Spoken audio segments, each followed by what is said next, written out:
Africans who went into the backwoods of Georgia and the swamps of Florida and moved with the Seminole Indians and resisted oppression. We ask these Africans who left us a legacy of struggle and resistance, the likes of which no one in the world has, to be with us, to strengthen us, and give us a vision for the future. We ask these Africans who created and laid for us a foundation of struggle and resistance that was passed on generation after generation, that was passed on to Harriet Tubman, who fought her way out of enslavement and became a symbol of freedom for all of us. Similarly, Frederick Douglass and hundreds of thousands of others fought their way out of enslavement. We ask those Africans who went with Boukman, Dessalines, to create the greatest revolutionary experience in the history of the world, the Haitian Revolution, leaving us a legacy, the likes of which no one else has had. We ask these Africans to be with us, to strengthen us, and give us a vision for the future.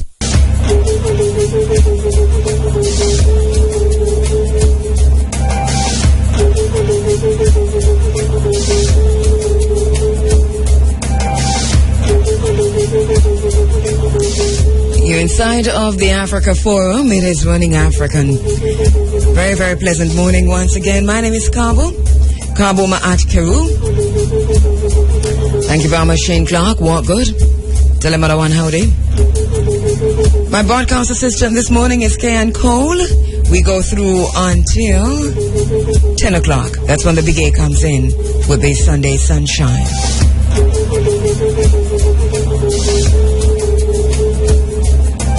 Indominado. Good morning. Tana Estelin. Greetings. Jambo Wote. Jambo Wote, how are you doing? How are you?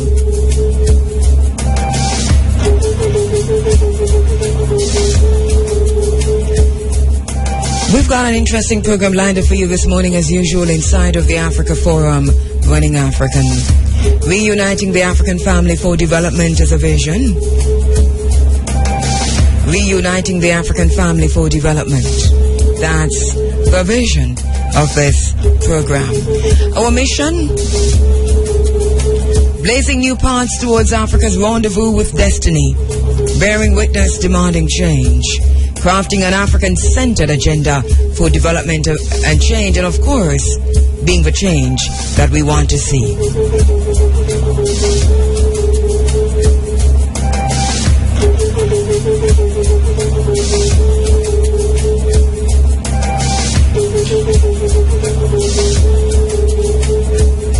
Still inside the 100th year, getting to the 100th year, the anniversary, the exact date of the founding of the U.N.I.A. and ACL by Mwalimo Garvey, and of course the team that was with him, including the Amies, including the brothers and sisters who are part of this great movement towards Pan-Africanism, reuniting the African family for development.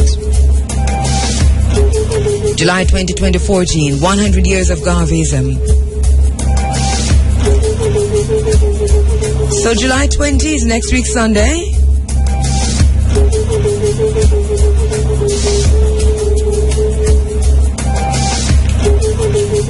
Next week Sunday we're looking ahead to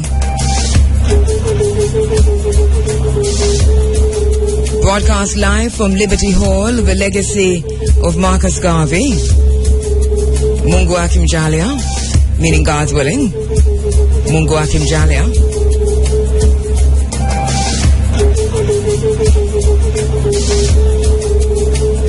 We invite you to join us live in Kingston, East Street. Next week Sunday, we're broadcasting live. Our first Africa Forum presents Think Tank. Our first Africa Forum symposium outside of the grounds of IRA FM. To put it simply, a panel discussion on the state of the race 100 years after the founding of the U.N.I.A. and ACL by Mwalimo Garvey. In the meantime, though, we'll be talking more about that later on. But in the meantime, this is what we're going to be doing this morning. We're looking ahead throughout the program to the symposium as we head to Liberty Hall to commemorate, to observe, to rememory, and to discuss the state of the race 100 years after. So we're looking ahead this morning, and we'll be telling you exactly what's going to be happening, who will be participating in terms of the panelists, and of course the invitation is open to you, members and non-members of the Africa Forum family, to join us at Liberty Hall in Kingston come next week, Sunday. Mungo Akim Jalia.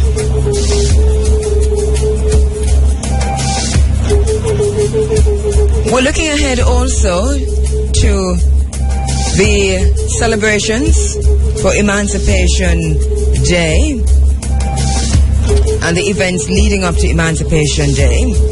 And as usual, we're heading to Black Space in Woodside. Black Space in Woodside, St. Mary. Black Space where Nana, Dr. Erna Brodba, has created a space in Woodside for reasoning among the African family as part of the reunification of the African family for development. And so we're heading to Black Space the July 29 and 30 for the annual Black Space Reasonings leading into Emancipation Day. We're also going to be talking this morning with the president of the Kingston Division of the U.N.I.A, Chair of Garvey Studies at Heidel University College, Stephen Golding. He joins me on the phone lines this morning to talk a little bit about the events that are scheduled on the U.N.I.A calendar for the celebration, the observation, and the remembering of Mwalimo Marcus Messiah Garvey. So Stephen Golding joins me this morning to look ahead. Sankofa-ing. Looking back to go forward, understanding that we have to do that. Keep an eye in the rearview mirror from time to time, even as we go forward. So the U.N.I.A, of course, has a calendar of events leading up to the celebration of 100 years of Garveyism. Stephen Golding joins me this morning to talk about that. So we speak with Dr. Erna Brodba, Nana Erna Brodba this morning, and also with my brother Stephen Golding. But as we go forward, we're also going to be focusing on the events leading up to, and also talking about the plans for July 20 and August 17. Roger Haspel is joining me live in the studio this morning for Kenaka, Brasilia. And included in the program, of course, we're talking about the African teams in the World Cup. All right, the African teams no longer in the World Cup. And we're also going to be talking about what next for Africa in terms of football. All right, international, local and international headlines coming your way at 8:45, IRFM Sunday Sports Diary. In between all of this, we're going to be opening the telephone lines this morning throughout the program to get your feedback on any issue, Pan-African issue, and also to look ahead 100 years of Garveyism. Reminding you, though, that we are asking you to be part of the Running African family at Liberty Hall as we broadcast live next week. July 20, 1914 was the date of the founding of the U.N.I.A, and July 20, 2014 is next week Sunday. All right. Mwalimo Marcus Messiah Garvey says the black skin is not a badge of shame, but rather a glorious symbol of national greatness.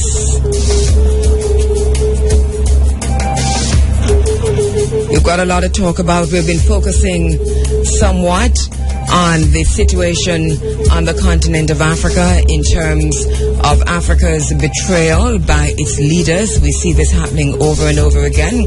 We're also looking at the Renaissance, the African Renaissance. The African Renaissance is an interesting concept because we're seeing growth in Africa at really significant rates, but at the same time contributing to the African Renaissance is China's involvement in Africa. Now, what's interesting about that is that the extent to which Africa is an equal partner in this Renaissance and the extent to which Africans on continental Africa are benefiting from this Renaissance is up to question. So that we're looking at this closely, but we're having the very same questions about our own condition wherever we are in terms of the African diaspora, because we see growth, we see investment, and I say growth, I mean not necessarily in Jamaica, but in other parts of the African diaspora. But we see lots of investment, we hear lots of promises, and what is referred to as foreign direct investment. So it would appear, especially with the involvement of China in the African diaspora. So we're having the very same issues in the African diaspora as we see being faced by Africans on continental Africa. This is an interesting concept because where it leads and where it puts us is that there is no option but unity. No option but to unite. Part of that unity, I think, has to do with us as Africans looking again at those among us who are in leadership positions and to ask ourselves the simple question: what is the extent to which Africa, continental Africa and diaspora Africa, is being betrayed by its leaders? And is it that we're going to put up with this, we're going to continue with this, or do we need to change this? If we're going to change this, how are we going to change this? These are some of the questions we're going to have to ask, or else all the rest of our days are bound up in shallows, to misquote Shakespeare. All right, there's a tide in the affairs of men which, when taken up the flood, leads on to fortune. Omitted, all the rest of our lives are bound up in shallows. Our tide has come in, and if we do not take this at the flood, meaning that if we do not grasp this now in determining our own destiny, then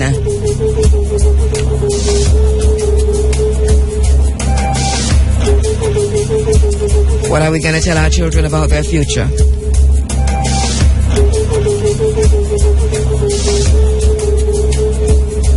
What is our role in blazing new paths towards Africa's rendezvous with destiny?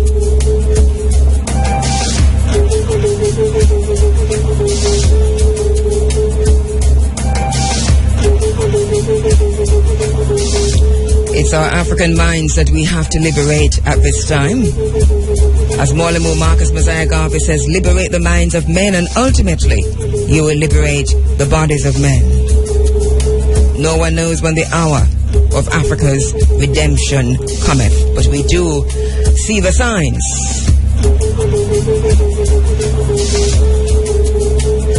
We're also looking again at land and the land grab situation on the continent of Africa, continental Africa and diaspora Africa.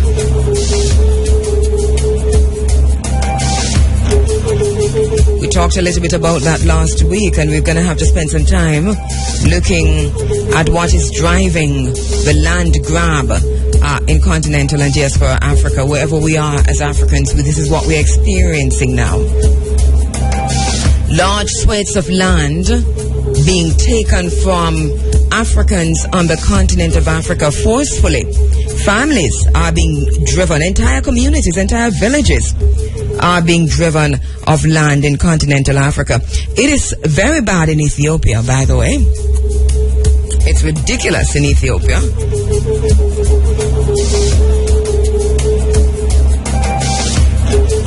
And these lands are being bought up not just by China, even by universities, Western universities.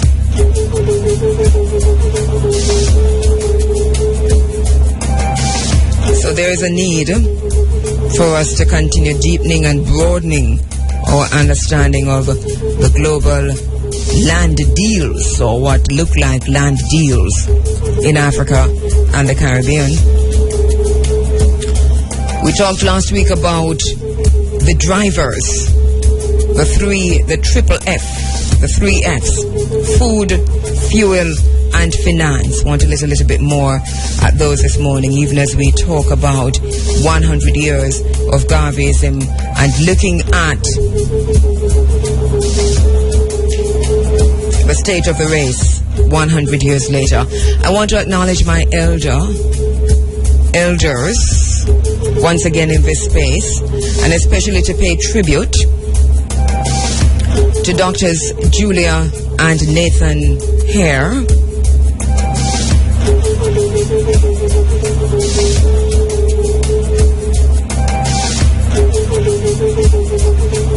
understanding and recognizing those on whose shoulders we stand. Want to pay tribute to the Pan-African elders who have kept the struggle alive in Jamaica, who have ensured that we do not betray the cause, that we do not betray the promise of emancipation. Coming immediately to mind, Queen Mother Nana Eseboa, we know her as Sister Minnie, on the battlefield has been and ensuring that we do not forget the promise of emancipation. Coming immediately to mind, Queen Mother Mariam Samad on the battlefield has been and ensuring that we do not forget the father of Pan-Africanism and the promise of Pan-Africanism, Mwalimo Garvey. Coming immediately to mind, Sister P in Portland, as we understand and acknowledge our elders in our midst, those who are still alive and those who are ancestors, and to say that for these elders who are ensuring in a very serious way that not just a luta continua, but reminding us that a Victoria is certa, victory is certain. So to Sister P, who points us to continental Africa, who say we must bridge that gap in reuniting the African family for development, and part of that includes being Africa where we are, but also bridging that chasm, closing that gap, which is the Atlantic Ocean, by making that physical connection with Mother Africa. And to the elder fathers in our midst also on the battlefield, just the same, acknowledging those upon whose shoulders we stand.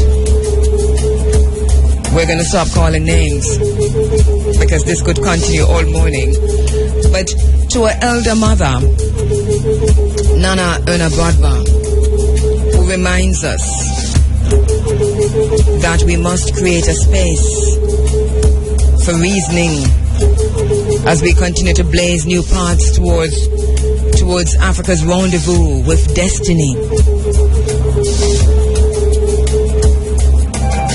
That literary archaeology is important to doing that, to returning to Sankofa,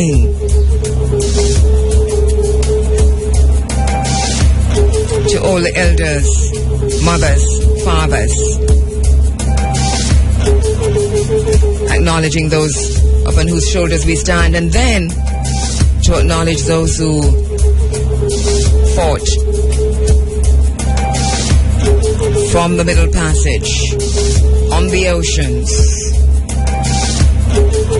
and on land, on the plantations, and in the big houses. And that is why we say it is critical that we do not forget their struggles. it is critical that we do not betray their struggles, because as Assata Shakur reminds us, that if we betray their struggles, we betray ourselves. Those who fought in the emancipation wars, in the African diaspora and throughout the African diaspora. And I challenge you, I challenge you to challenge those who have the authority and who are entrusted with that authority to ensure that we remember, that we celebrate, that we observe, that we do not betray the victories of emancipation, that we do not betray the struggles of Mwalimo Garvey. I challenge you to challenge them and to challenge yourselves too about the extent to which you are part of the betrayal. Because if we don't do anything, if we do nothing, then we are also part of that betrayal. And there's no other way to argue that.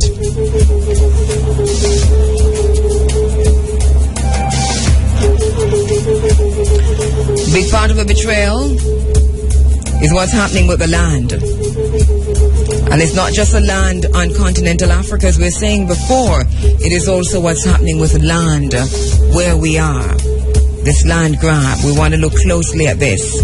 We want to talk about how the food crisis, the global food crisis, is driving this land grab, and how our governments are facilitating the displacement of many villages, women, children, and denying, in other cases, many of us access to land, while they give it away for almost nothing in some cases, while they sell it for exorbitant sum in some cases, and while they enter into deals that will deprive us and our children and their children for many moons to come of access to the land. We must look closely at the fuel crisis, rising and fluctuating and driving this rush and this grab on land on the continent of Africa. We must look also at the financial crisis, the meltdown of international financial markets, and how that became a driver for the land grab. We want to talk about the identity of the so-called investors, the grabbers. Who are they? Even as the BRICS conference summit, I think, is about to get underway, or is underway in Brazil shortly. And we must talk about land rights. We must look at whether or not our rights to land have been violated, is being violated, by whom, and what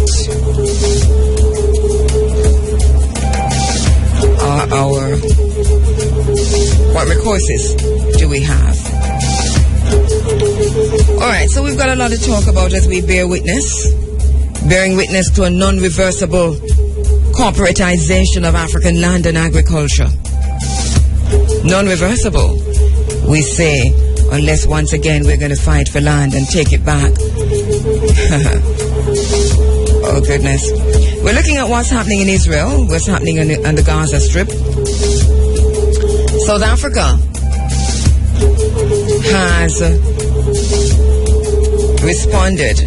Not many countries, especially African countries or African diaspora countries, are responding or have made comments, from what I have seen, on what's happening on the Gaza Strip. The South African government, we note though, has come out swinging, and we applaud them for that. We'll talk about that later on this morning.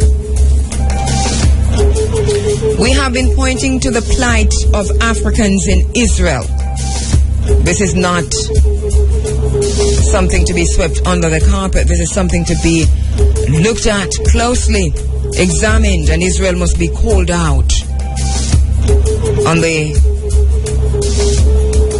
extent to which they are imprisoning refugees. They have built large prison compounds for refugees, Africans from continental Africa. And as soon as these refugees, as defined so by the United Nations, enter Israel, they are thrown into prison. And we hear nothing of that. Well, not much anyway. So we have a lot to talk about. We're going to take a quick break, come back, and we're opening the phone lines early in the program, and then throughout the program we're taking your calls this morning, even as we look ahead to July 20, 2014, 100 years of Garveyism. We're looking at China and Africa and Jamaica, China and Africa and the Caribbean. We're looking at the beaches. The campaign to free the beaches continue. The RJR's forum on the TVJ News last night, we saw where NEPA has said that they'll be asking for an increase in fees to enter beaches.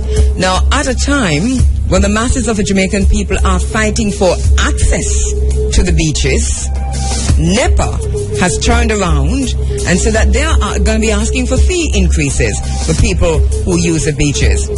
This is a repressive regime. This PNP government is a repressive regime.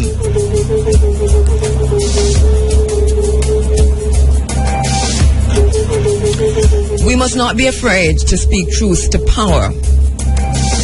We're critics, not criminals. And even though sometimes we feel fear after we have said and while we are saying certain things, like the statement I just made, we're convinced that there's something more important than fear. And so we understand that courage is not the absence of fear, but it is the knowledge that there's something more important than fear. So we must not be afraid to speak truth to power. This is a repressive regime.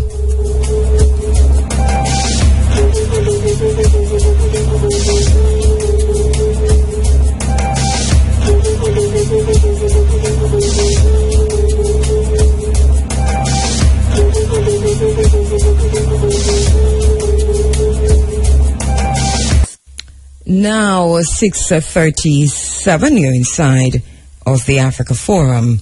It's Running African. Running African, reuniting the African family for development.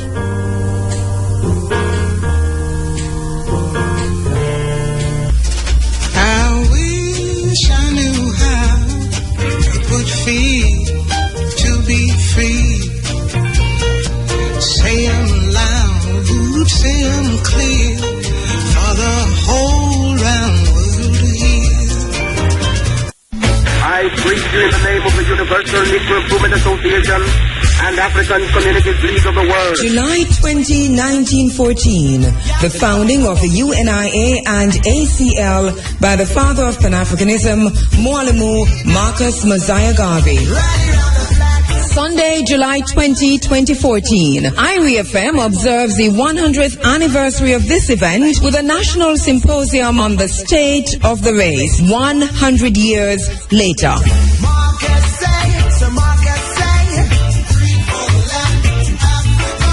At Liberty Hall, the legacy of Mwalimo Garvey, 10 to 16 East Street, Kingston.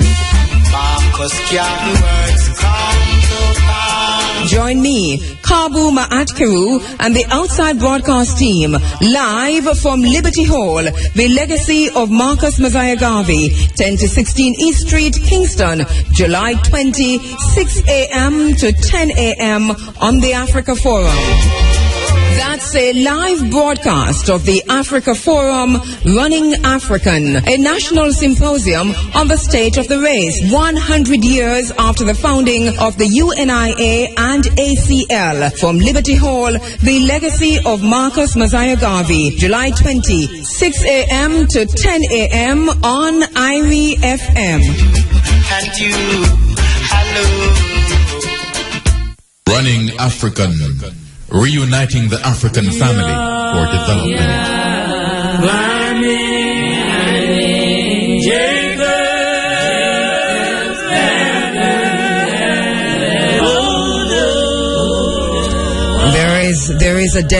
There is a death that is worse than physical death, than physical passing.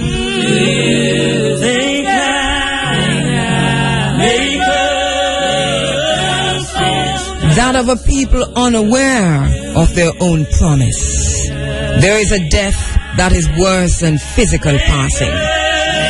That death is a death of a people unaware of their own promise.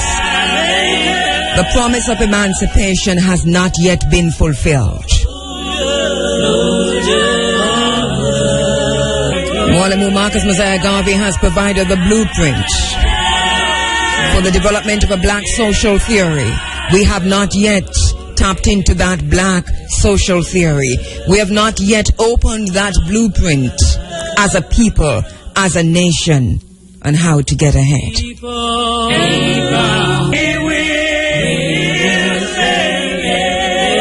A social theory, a black social theory, is a kind of theory that will determine the destiny of a people, that will determine our destiny, establishing guidelines of life.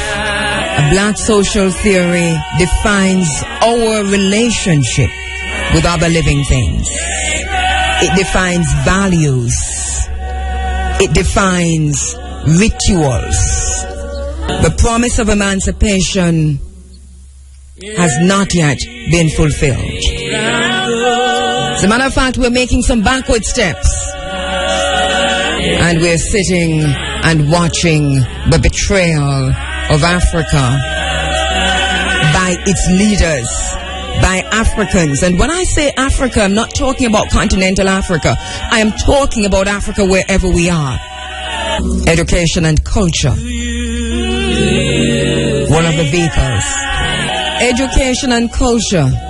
And I say one of the vehicles, not two. One of the vehicles through which we are being betrayed. Miseducation. Miseducation and a denial through legislations and policies and action and behavior of our culture, of who we are.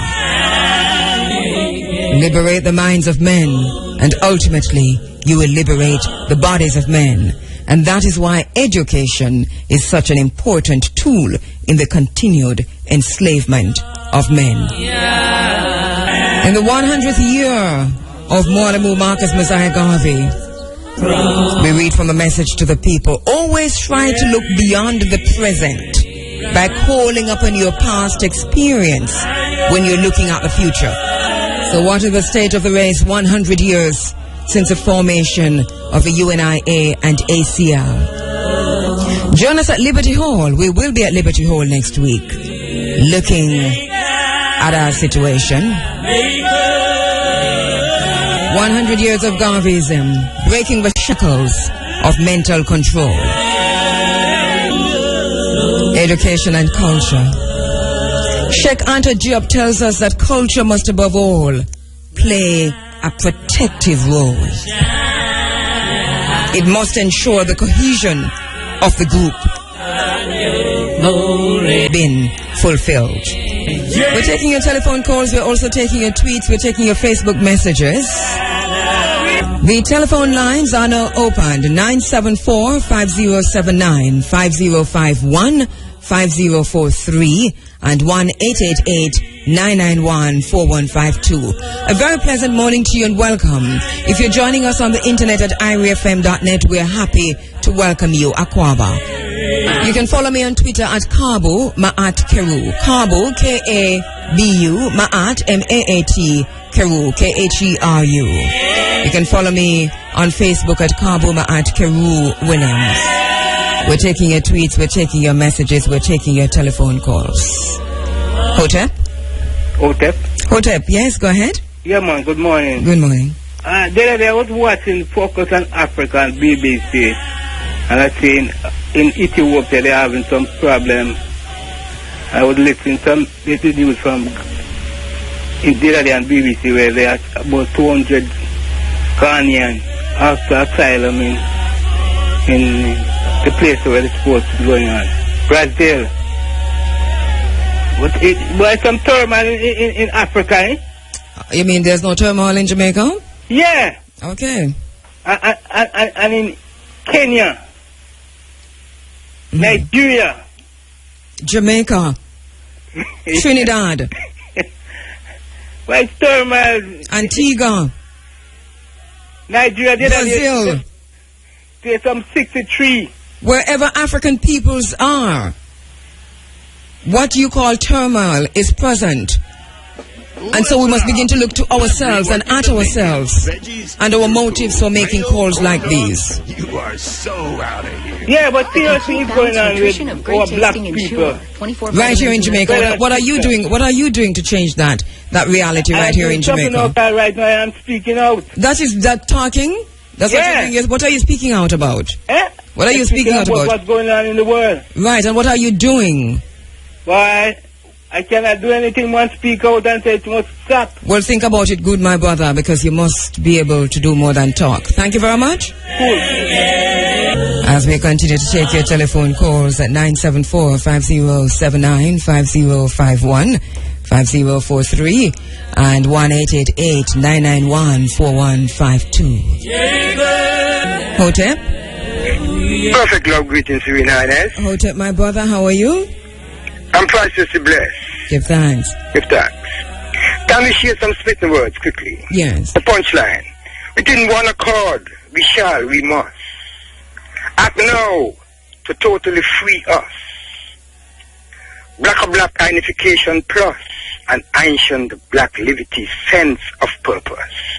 From that ivor of the unwanted, plaguing black struggle, aggressions and more aggressions from other races against this original melanin people, the wrongs done to us are innumerable. Oh my God, utterly unimaginable. And as black Luther continue in circle, time is now to rid our black nation from every wrong, every evil. Within one accord, we shall, we must. Act now to totally free us.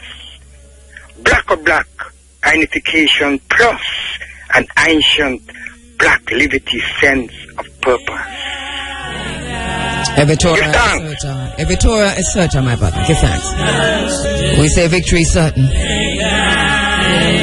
Victory is certain.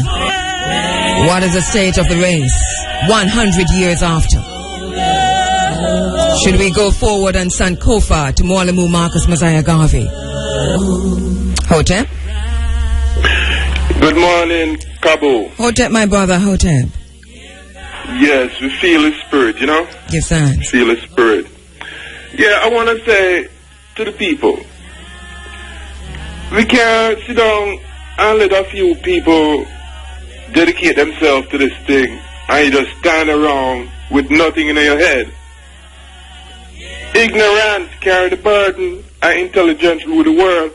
You cannot afford to continue embrace ignorance. You are in charge of this magnificent instrument, and it's your responsibility because the government is not looking out for you. So you're going to have to force your kids, if you got to bribe them to learn the right things for this journey, we have no choice. We have no friends. What are we going to tell our children about their future? We've got to do what we've got to do, but we've got to turn ourselves back to ourselves. Thank you very much, my brother. A race of people is like an individual man. What's the state of the race? until that race uses its own talent, takes pride in its own history, expresses its own culture, affirms its own selfhood, it can never fulfill itself. Hotep? Hello. Hotep, my brother, Hotep. Hi, J.R. Kabu. Yes, sir. I want to put something on the table. Yes, I have about 3 points. Over the years, there has been a disconnect in Jamaica between the Rastas and the church, or the churches, and there has been a large, I will call now. I'm going to stop you a little because I'm not quite sure that there's been a disconnect between the Rastas, generally speaking, as you have said, and the church. I remember interviewing the Prophet God, the founder and leader of the 12 tribes of Israel. And at that time, I didn't get any inclination that there was a disconnect between the 12 tribes of Israel, for example, and the church. But go ahead. All right. Well, let me put it in this way. Yes. In the grassroots, or at the grassroots level, I find out that where the freedom and the abolition of slavery is concerned, the church has not gotten the recognition, and I would dare say among Rastas, as it should. In terms of what?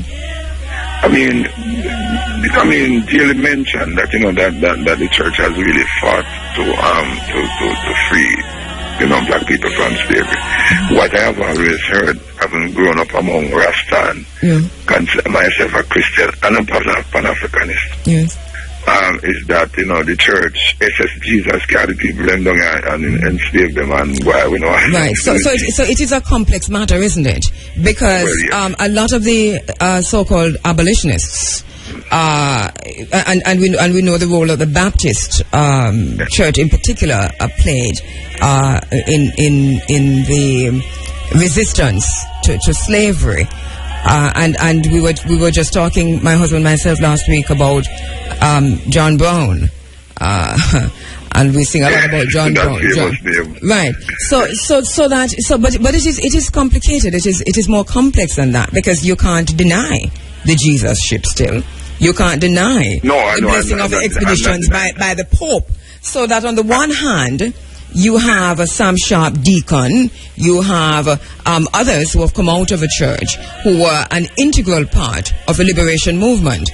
On the other hand, you have the Catholic Church, and among others, the Church of England and so on, enslaving, creating the problem in the first place. So that I don't think that it is that people are ignoring the role of persons who came out of a church as part of the liberation struggle, but that there is that big issue of the enslavement of Africans and the colonization of Africa and the neo-colonization of Africa, which is now still being overseen by the Catholic Church. Yes, well, I want to go on to my second point. Yes. Now, in Jamaica, I've heard this argument, and I don't know if it was a Rasta in my beating stick now, but they are the ones who most I hear this argument. We want freedom for black people, and we want all them, just some words without any foundation. And you're saying, and you've identified Rastas with words without any foundation. Have you noticed? I'm just saying mostly. Yeah, okay. because that is surprising. Go ahead. Anyway, finish. Yes. Listen where I'm going. No, just to come up and say, well, boy, we want freedom. It's not really following the ancestors' footsteps. We have to have plans, systems that we can really not just tell a man say we want freedom. We don't take freedom. So right now, I am proposing those of us who have the knowledge and the know-how to organize. We need to have organization like the U.N.I.A. We need to start working to revive the U.N.I.A. We need to have a system of people, organization in place in Jamaica. We, the black people who are downtrodden, that them guys up a God knows can't go up, they're going to make law to suit themselves anymore. We tell them what law to make. All right, I do agree. That's how we're going to get our freedom. I do agree with you. And your third point was? Well, my third point is that, I know certain point is an idea. Mm-hmm. I have an idea, Andrea. Maybe I have to come into the studio one of these days to sit down and talk with him. Yeah. That idea will put every man, woman, and child that is able-bodied, and even if you have one hand or one foot, to work in Jamaica. And unemployment will be a thing of the past. Mm-hmm. Our health bill will go. Hello? Anyway, our health bill will go down by about 40%. Mm-hmm. Diabetes and pressure will go down. All of those things, things are incorporated. But I have to call you back. All right, yes, I noticed. All right, I'll be very, very happy to hear from you. Thank you very much. As we go back to the phone lines, Hotep? Hotep, Sister Kabu. Hotep, my brother, go ahead. Just catching up with the program and the issues, and yes, very concerning issues when we look at the fact that it's 100 years of the U.N.I.A. ACL, and really the question still being asked, the state of the race. Mm-hmm. Now, I heard a brother phone in this morning, and he was quite keen about the problems in Africa. Yeah. But not keen or connected to the problems affecting the global African family, wherever we might be. Yes. It's a disconnect that we tend to have yes. As a people. Yes. When my conversation with most of my African family in Jamaica, mm-hmm. and this is Brother Kojo, yes, an African born in Jamaica, now living in the UK. Yes. And it's very concerning when I hear my African family say to me, "Oh, I'm the descendant of an African. My ancestors were African, mm-hmm. but I'm not an African. I'm a Jamaican." That's a very serious issue. Mm-hmm. And you must understand, Brother Kojo, that it's deep, and that's why we talk about miseducation, and we have to pay, even in this 100th year of Mwalimo, close attention to miseducation, what we're calling education in Jamaica, at a very early age. If you look at the kindergarten textbooks, they have now introduced race as a topic, which wasn't in the books when I was going to school, the idea of race. But you see identification of Chinese and Indians and so on. But they are at pains to point to Africans in Jamaica as Jamaicans. And I find that I have to be saying to my own young daughter, because she's going through that lesson at a kindergarten age, that trying to walk in the teacher's footsteps, to say your nationality, because you were born here, is Jamaican, and you're African. I'm at pains to do that. As parents, we have to be cognizant, we have to be aware, mindful, that this is how our children are being socialized and miseducated wherever they are, even in the church. Well, my sister, my journey through self-knowledge and self-discovery was basically in that forum, And it was because I had a very critical mind from day one. I started asking very critical questions that led me to the whole dynamics of self-discovery. Yes. But there's a sister who comes on your program sometimes, and her quote is, "A people not connected to a land is a powerless people." Yes. And Africans not connected to their land cease to be a people. And the whole issue that we face now in terms of our social, political, spiritual is as a result of disconnection from our own land. Of course. A disconnection now, I from can make a reference. Yes. And the reference is that when England introduced the Land Enclosure Act in the 1800s, look at the destitution, the deprivation, and the death that caused in the lives of their own people. Mm-hmm. And as a matter of fact, the Land Enclosure Act is the same Land Enclosure Act under colonization and imperialism that's still dogging the dynamics of Africa and the whole relationship of African people to their land, even on the continent. And let me as you talk about land and land on the continent and Britain and so on, it's important for us to remember not just the distant past, but also the recent past. Gordon Brown, when he was Prime Minister of England, he came out and said, with no apologies, Africa is the next frontier in terms of land. This is where we have to head for food, for fuel, etc. Africa, he says, is the next frontier. He's been up and down the continent of Africa since that day. As a matter of fact, I think he was just in Nigeria, silently. All right. 2 weeks after he said that, the then Pope said to the Catholic Church across the world, you must go back to the continent of Africa and re-Christianize the people of Africa. They were working hand in hand. It has happened now to the point that the Africans on continental Africa are giving away their lands to the church. Now, this is very, very serious. As we talk about land, we must bear this in mind. You understand? The universities are in on it. There's a land grab on the continent of Africa that has extended to Diaspora Africa that is making an entire race of people powerless, because without land, you are indeed powerless.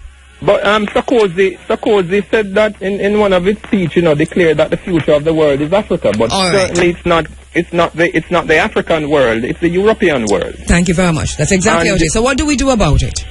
The thing is, one of the things that I've learned from life experience, and I hear you mention this over and over again, is Sankofa. And I find out that the most important maneuver that I do when I'm driving is the use of my rear view mirror.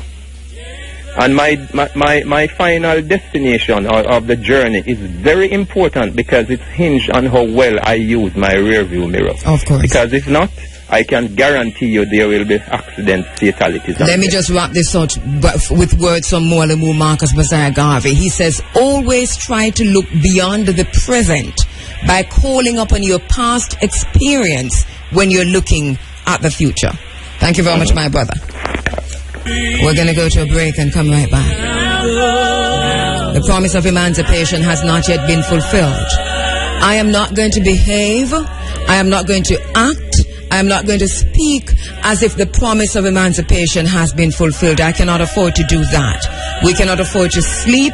We cannot afford to nap, because we've got work to do. Making a promise to ourselves. Making a promise to ourselves this morning, if we do not do it any other day. Let us make that promise to ourselves, that we will no longer allow the boots of oppression. We will no longer allow any repressive regime. We will no longer allow any global power, any local power, any national power to deter us from full freedom, from liberation, from justice, from a better life for our children, from a better life for ourselves, our countries, and our race. We must make that promise to ourselves that we will unite. We must make that promise to ourselves that we will unite to do this. What we agree on is much more than that which is keeping us apart. Let us rally around that which we agree on. We can make it. Let me stand. Liberate the minds of men.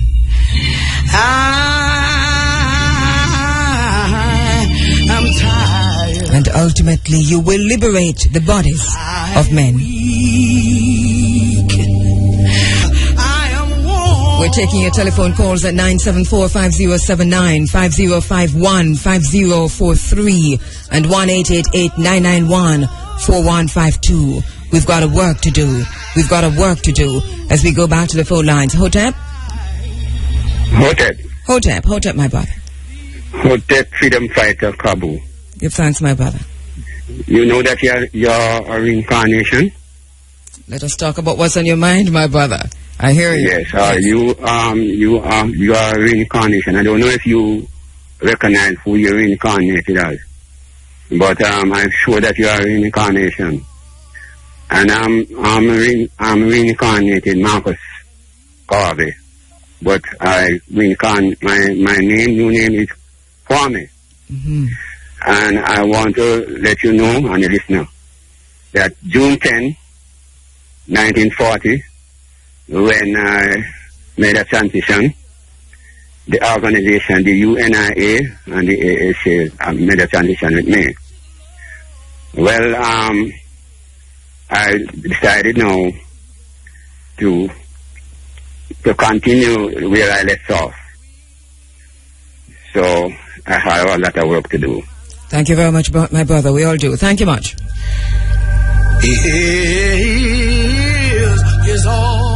Baba says he's Marcus Garvey reincarnated, and we ain't fighting him on that because we know that we are our ancestors. I am my ancestor. 974-5079, 5051, 5043. As we go back to the phone lines, Hotep, sister. Hotep, my brother. Yeah, give thanks to life. Give thanks. I think miseducation is gender bias with prejudice against the male. So what we need to be talking about is education that affect both genders. And when you educate the people, they will not think properly, they will not think straight, and they will be easily led. However we look at it, it's a problem that we have to fix. Whatever we call it, it exists. It is good to diagnose it and name it, and then to fix it. So whatever we see it as long as we agree that it is somebody else's culture, it is somebody else's institutions that we're using, that what it is in effect doing is keeping us enslaved. As long as we agree on that, then let us work together to change it and not get caught up on words.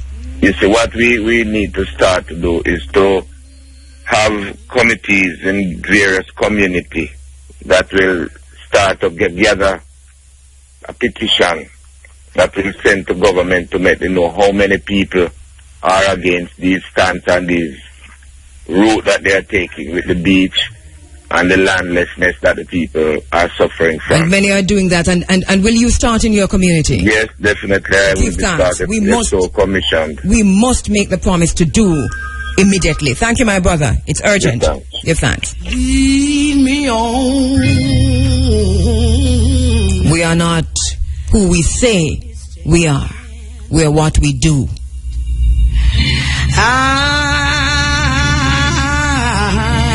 I'm tired.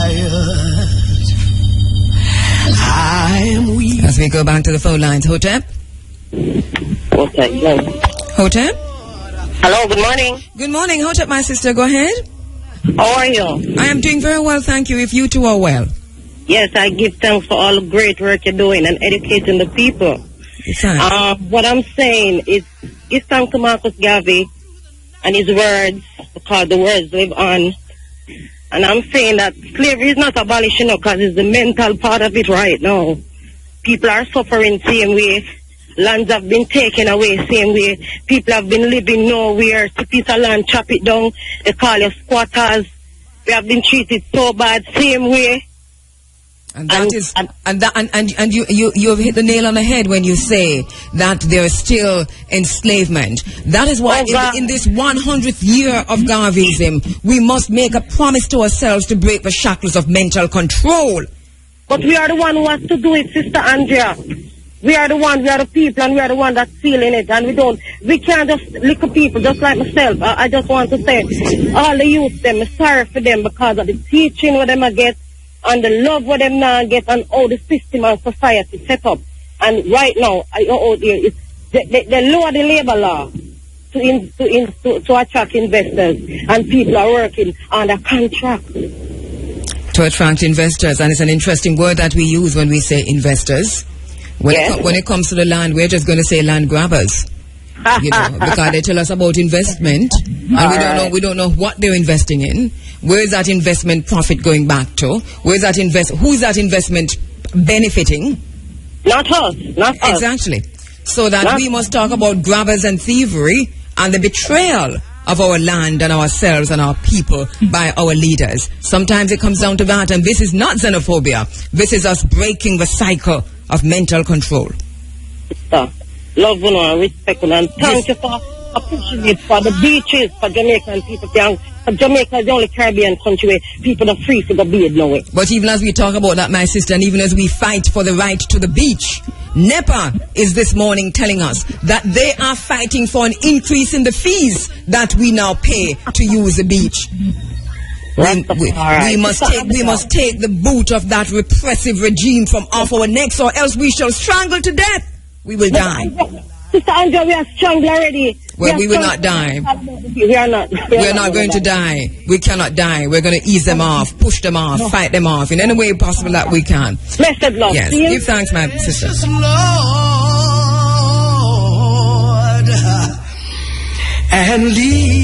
We must become more than we are now.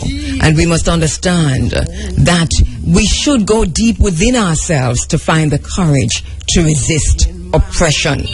It is hard, and we know that a lot of us feel tired and weak, as if we can't do more, as if we have fought too long and too hard, and the fight is out of us. But the struggle continues, a luta continua. The hope for us, though, is that victory is certain. A Victoria is certa. Let us continue to do this. We can't get weary now, not at this point. So we need a few good men and a few good women, a critical mass, to fight this repressive regime. Hotep? Hotep, good morning, sister. Hotep, my brother, Hotep. It's such a blessing to be speaking to you this morning. This is Ras Dawit. Hey, greetings, welcome, long time. It's been such a long time. Yes. Well, I know we don't have much time, so I wanted to remind our African family of the history, and of course that's Sankofa, and we must look into the Hyksos dynasty. The Hyksos dynasty was the combination of the Caucasians and the Asians who began to sack all the countries in Africa. They sacked Libus, which is today Libya. They sacked Assyria, which is today Syria. They sacked Babylon, which is today Iraq. And we observed them replaying this same history upon us. Now, we saw them in Kemet. Let us not forget Kemet. Of course, Kemet. Yes. Well, Northeast Africa, yes. Libus, all of those places. And so, not investors, but infestors, okay? And we have to look into that title of squatters for our citizens who are sovereign to this land and should have access to any land that's here, that's, Well said, my brother, and we must look into the politics of squatting, because we know that Jamaicans we say now, are encouraged to squat by politicians who carve out for themselves an enclave of a voting bloc to assist them in winning elections. We must call it what it is and not be afraid to speak truth to power. Thank you, my brother. I agree. Thank you very much for the opportunity to speak. And we say no more political crumbs, okay? These ones that are in our community as so-called leaders, or even in the Rastafari movement, there are people who are agents or blocking, gatekeepers, who are there to do a job of stagnating the movement forward. We say by any means necessary, Rastafari have to come out, and if they're going to talk about changing the government or changing politics in Jamaica, they must begin to be involved with the politics of Jamaica. Give thanks, my brother. Thanks also.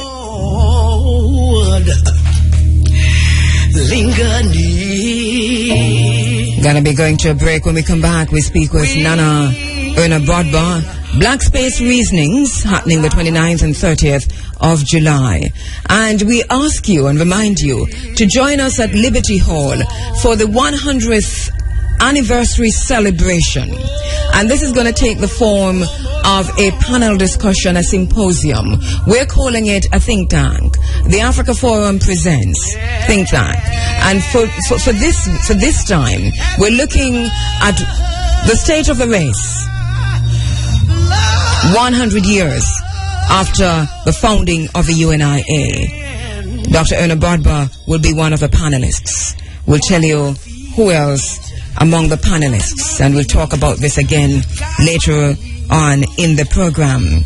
Professor Rupert Lewis, Dr. Ashley Hamilton Taylor, Mota Baruka, Jerry Small, Tekla Mekfet, Sister P of Fuwisinting, Sonia Harris, Professor Rosalie Hamilton, Amina Blackwood Meeks, Dr. Arthur Green, Mother Samad,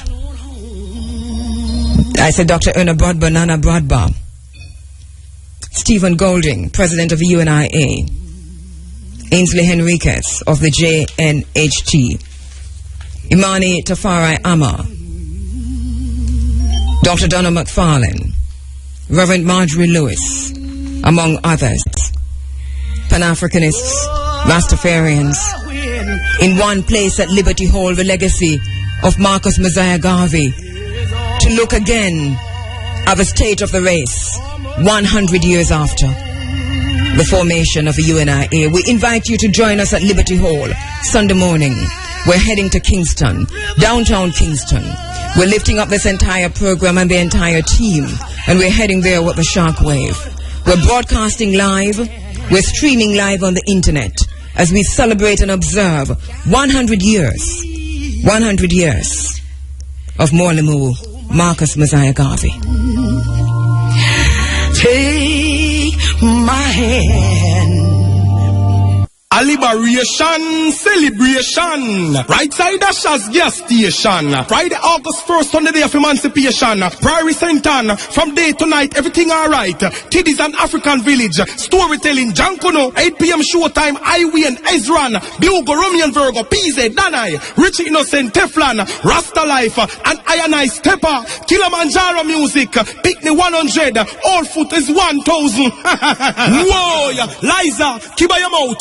Purple Malaka Wanda Music, MNF Construction, IRFM, Make Your Water, a liberation celebration. 7:39, we're heading to Black Space, where Nana Dr. Una Brodba is standing by, author, sociologist, researcher, founder and CEO of Black Space Limited. The Black Space Reasoning, the annual Black Space Reasoning, happening July 29 and 30 in St. Mary, Woodside. All roads are leading to Woodside, July 29 and 30. If you can't make it on the 29th, we hope you'll be there on the 30th. But we do hope that you can make it both days, one day, if not two. But that's where we're heading this July pre-emancipation Black Space Reasoning. Nana Una Brodba joins me on the phone lines. Nana, Dr. Una Brodba, good morning. Thank you very much for joining us inside of this Black Space. My daughter. From your Black Space to this Black Space. Nana Brodba, thank you very much for creating Black Space in the first instance. Let us talk a little bit about that, though. What was the reasoning behind the creation of Black Space, and what exactly is Black Space? Okay, let's first the reasoning behind the creation of Black Space. I have thought, well, I mean, you know, my age. So I grew up in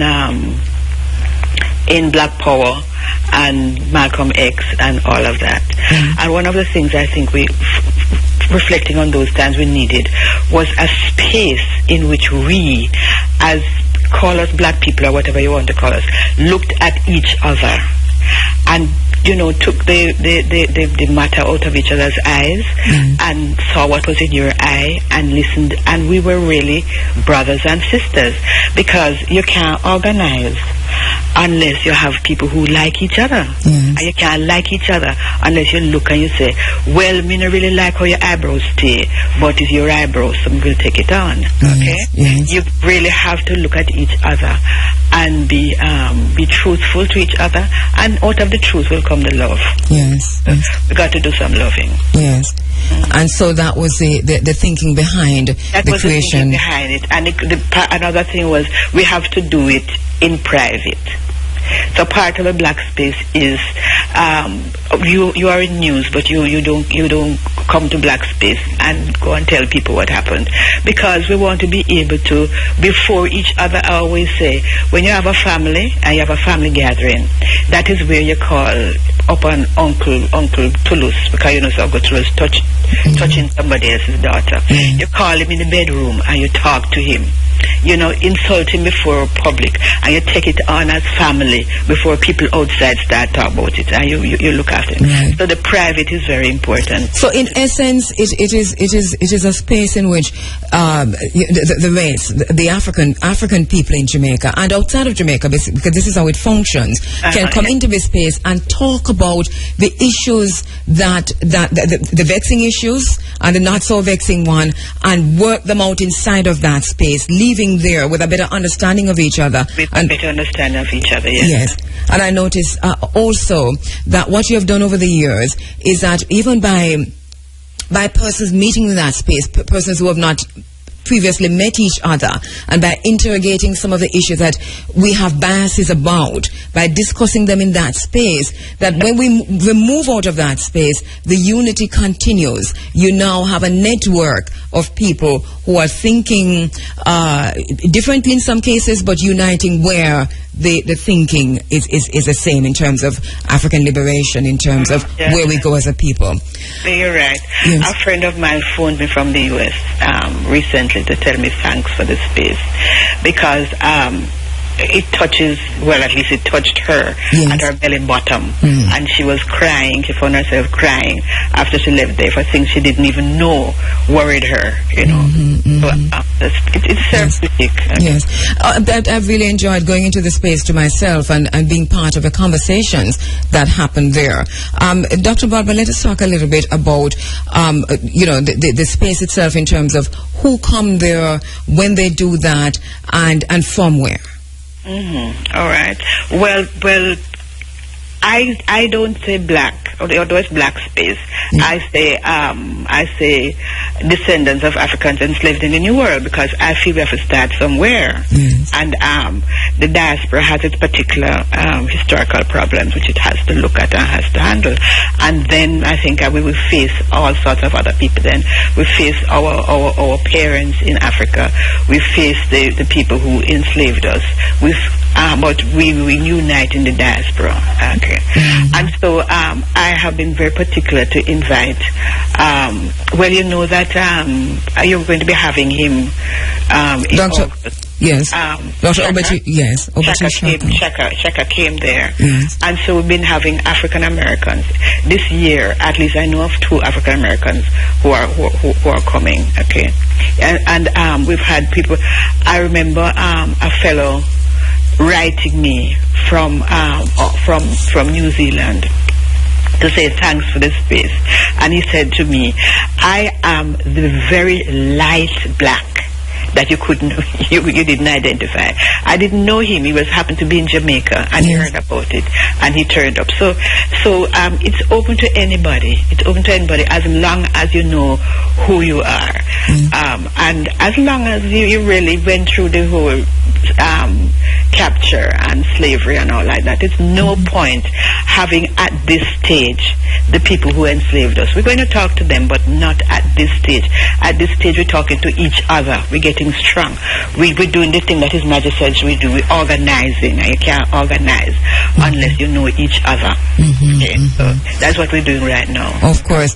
And then a chat without going into too much detail. Right. Yes. Too much detail. The very first issue that was dealt with, it went like this. The people who are being killed in Jamaica look like us. The people who are killing look like us. What are we who look like them doing about it? That was the very first one. And it was very small. It had about 15 people, but they're from diverse. There were 2 lawyers there. There were 2 heads of churches there. There was, I remember, a gardener, and he was very, very, very, very, very, very, very up on everything, you know. Yes. It was a wide range. Since then, people have come. I don't know them, but I see people coming from St. Thomas, taking their various bus and taxi. People have come from Montego Bay in their various bus and taxi as well. People have come and found themselves a bus and come in a bus. And I don't know them, but I have to assume that they know why they are there. Yes, yes. All right. And this year, the reasoning continues, usually around the same time, July 29 and 30.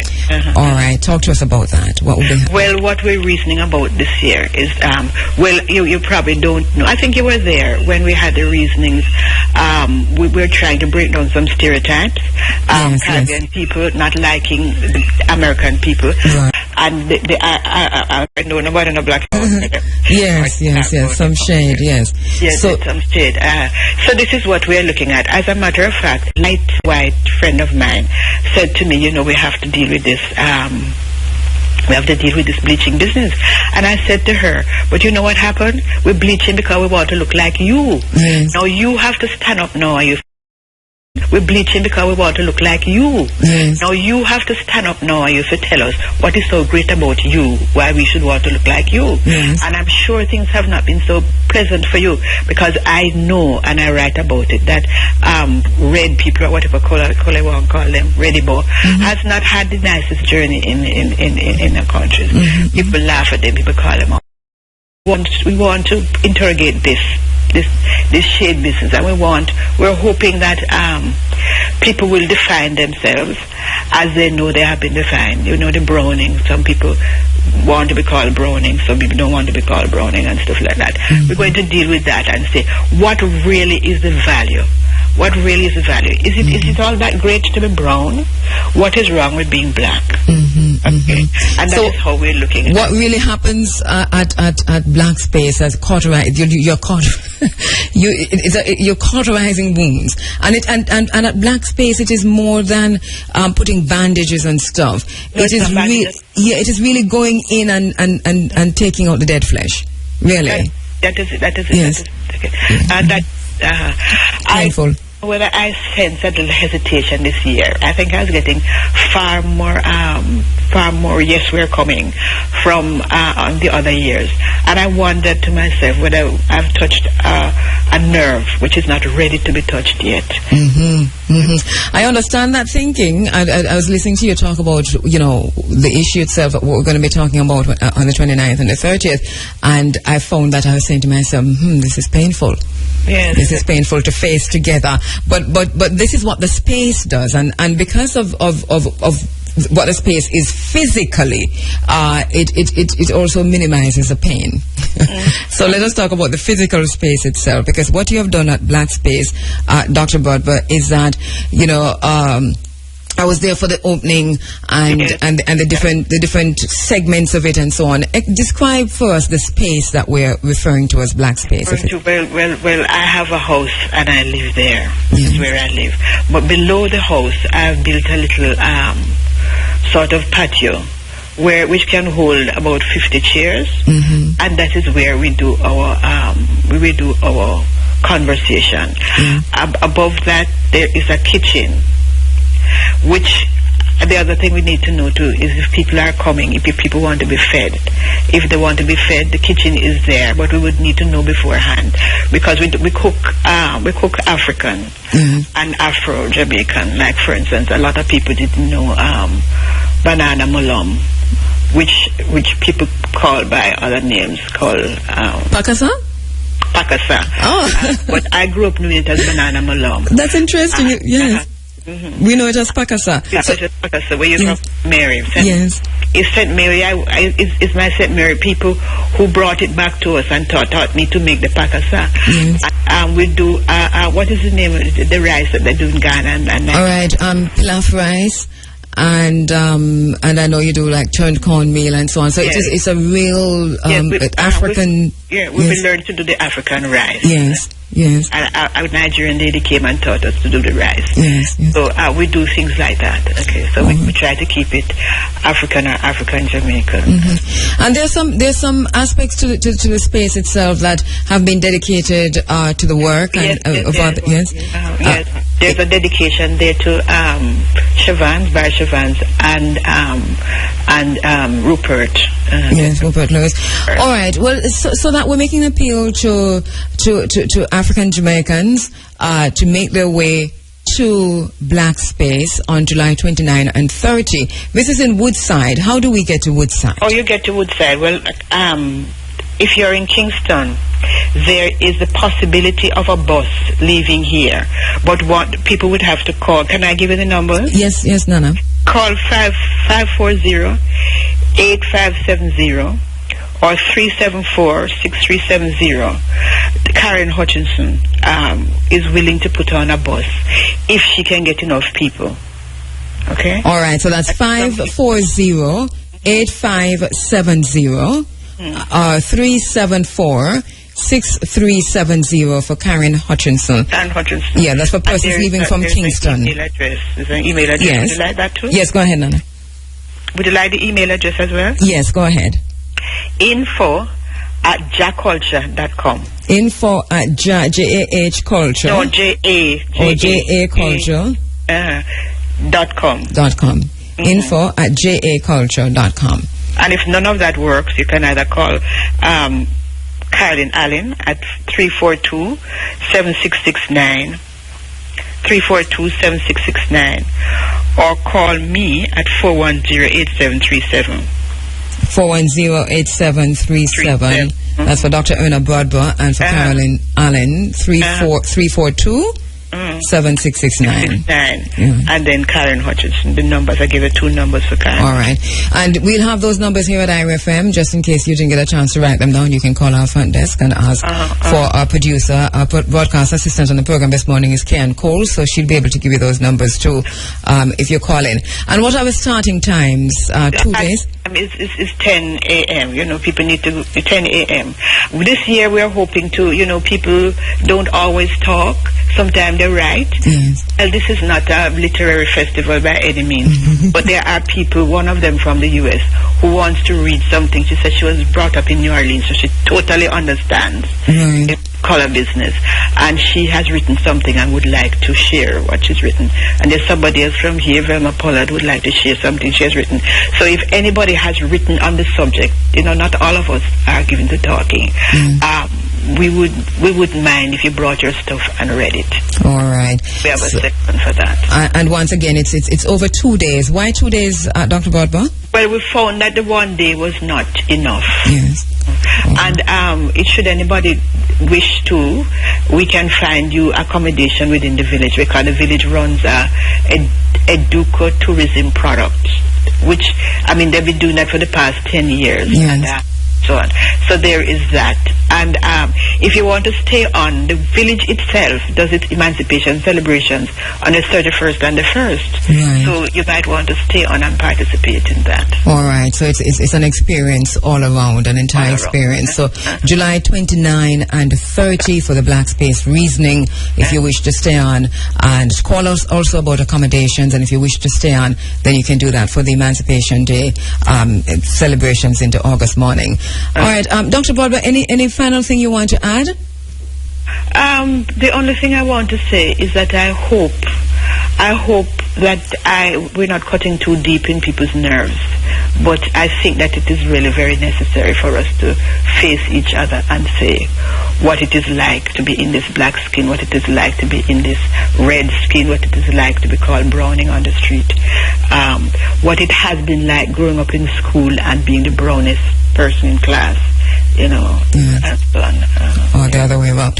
All right, thank you very much, Nana, Dr. Erna Brodber. We look forward. I will be there on the 29th and 30th. We're heading to Black Space for this reasoning. We think it's very important for us to be part of the reasonings that happen at Black Space. We're inviting you to join us there. Thank you, Nana. And thank you very much for the work. I mean, I've been listening and people have been congratulating you, but I do it privately to you. I want to do it publicly to you, child. You really make me proud. You stand up, and I'm glad that you're standing up, because sometimes I feel like I'm falling down, and I know that you're there too. Remember an occasion when she called you? To tell you I need somebody to know that you're standing up there. Yes. Thank you very much for standing. And thank you for being there. Thank you very much, Dr. Erna Brodber. All right. All right, Nana Erna Brodber there, Black Space Reasonings, July 29 and 30. Just before we go to Stephen Goling, who's going to be joining us on the phone line, Nana Brodber mentioned Dr. Obati Shakam, Dr. Obati Shaka will be visiting Jamaica. He is coming in especially for our Marcus Garvey celebrations, Mwalimo Marcus Garvey celebrations on August 17. Let us play a very short clip from Dr. Obati Shaka. Here we go. The mass media has tried to portray the Million Man March as a march where black men are divided against black women. But we are here to tell you, it is in the African tradition that African men come together to take care of the men's business. African women come together to take care of the women's business. And then we both come together to take care of the liberation business of African people.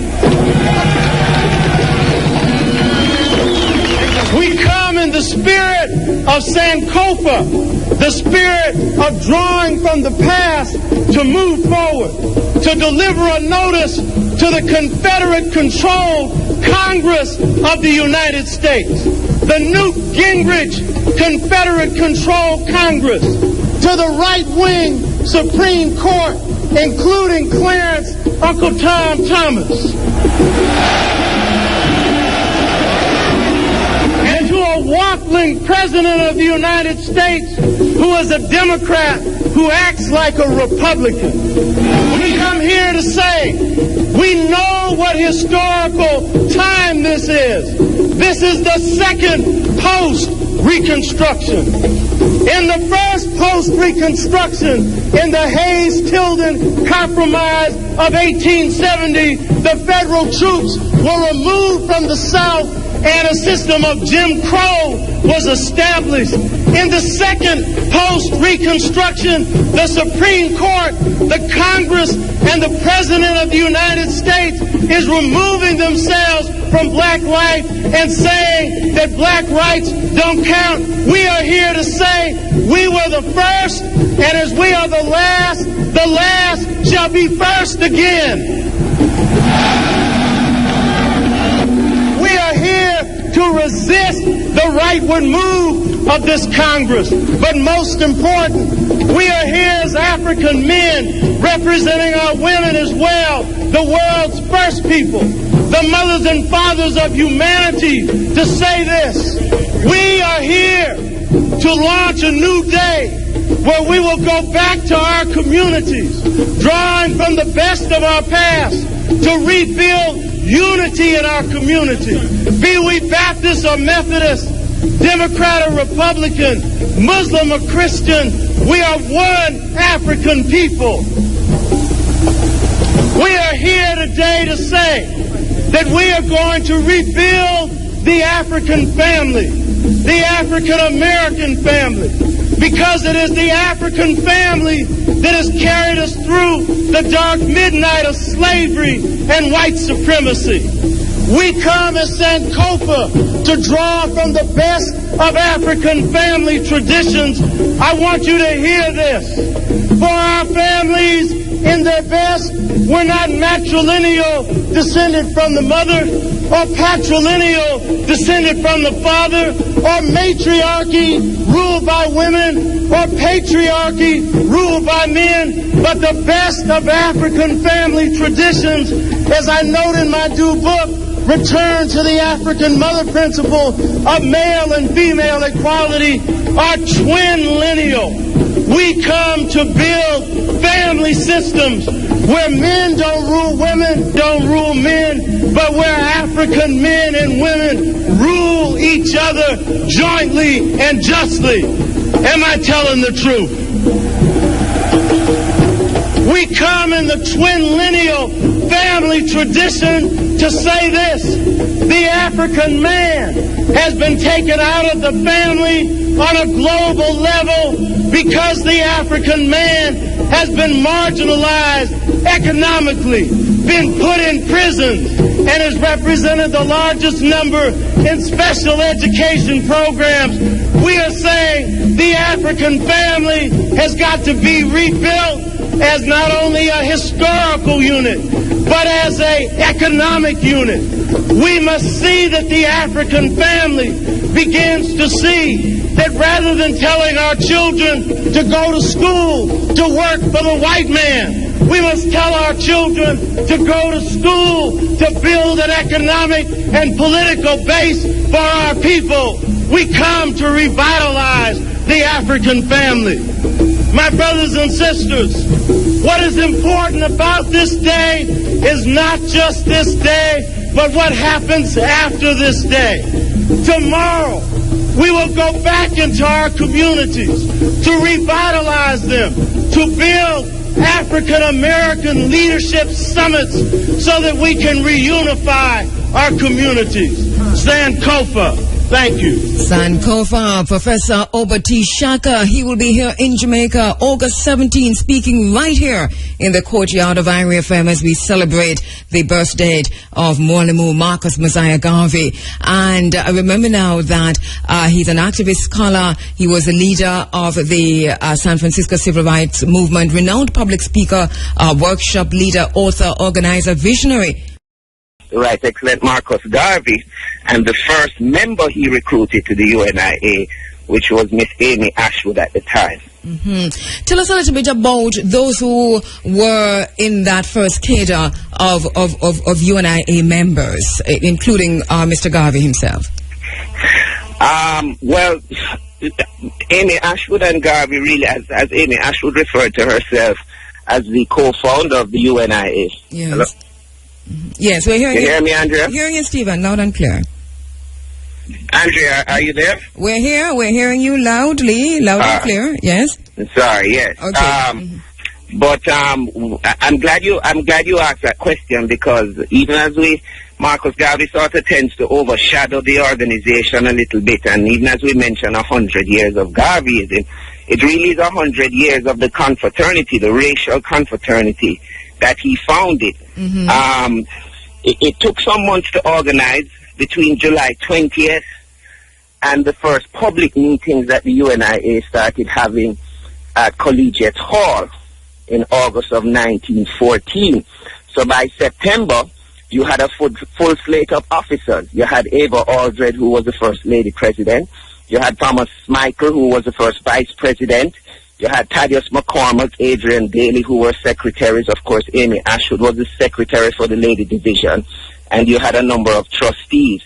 So on July 20th, we are really going to be giving some mention to these early names, these founders of the UNIA, particularly because we tend to forget them, looking at the greatness of the conceptualizer himself, Marcus Garvey. It does happen, and I'm very happy that you're doing that and are going to be doing that. We would be well to do that too. Call those names when we're broadcasting live on the morning of the 20th. All right, so let us go now to the UNIA as it exists now in Jamaica. Tell us about that. I mean, you're the president here in Jamaica, the Kingston. Why the Kingston division and not Jamaica? Well, I am the commissioner for Jamaica, meaning I do have responsibility for chartering new divisions and new chapters. I was elected to the presidency of the Kingston division following Frank Gordon demitting office in 2008. But because the UNIA, as you know history, has suffered such devastation since Garvey's time, and even during Garvey's time, it was an organization that was infiltrated, that was targeted, that was torn down. We've had to be doing a lot of rebuilding. So to sync those two positions is not difficult, because we're still not up to the strength and capacity that we were during the heyday of Marcus Garvey. And this is I suppose a discussion that I know there's a conference coming up for UNIA members, but I'm sure that this is a conversation that you must have among yourselves in terms of broadening the organization, but also in looking at the organization again and saying, where are we 100 years after? Yes, the conference we have coming up will welcome some international members from other divisions, particularly in the region like Martinique, Guadeloupe, Costa Rica. We expect people from Dominica, of course, the United States. But we have to remember, the UNIA it's a membership organization, and it is part of what Garvey tried to get us to understand as a race. He said once the greatest weapon used against us was disorganization. So the UNIA is really a mechanism for organizing the race. And that's what we want to get back to. Is it failing in that regard as it is now? I wouldn't say it's failing, Andrea. We have a lot of distraction. We've had some unfortunate philosophies or positions by people who have studied Marcus Garvey. I've heard things like, well, there's no need for the UNIA anymore. Of course, there's the age-old problem of people having issues with the name Negro in the title. Hello, Stephen. What do you mean by people? Just say you, Andrea, and done. What do you mean by people having but issues? It's not just you, Andrea. Yeah, but it's not just you. In fact, when I joined the UNIA 15 years ago, I had an issue with it too.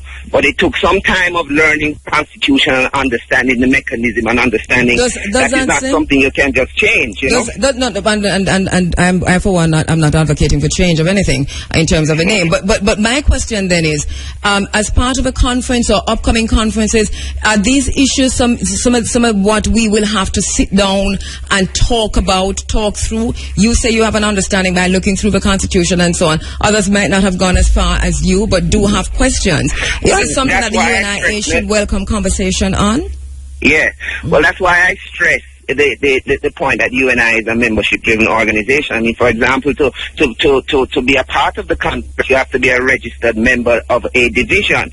And being a member of the organization, one of the rules of the Constitution is that as a member, you have to learn the Constitution, as in any organization. So I'm not sure that is going to be one of the strong points that we discuss, because our Constitution states that you need a convention of fully assembled. This is all divisions around the world.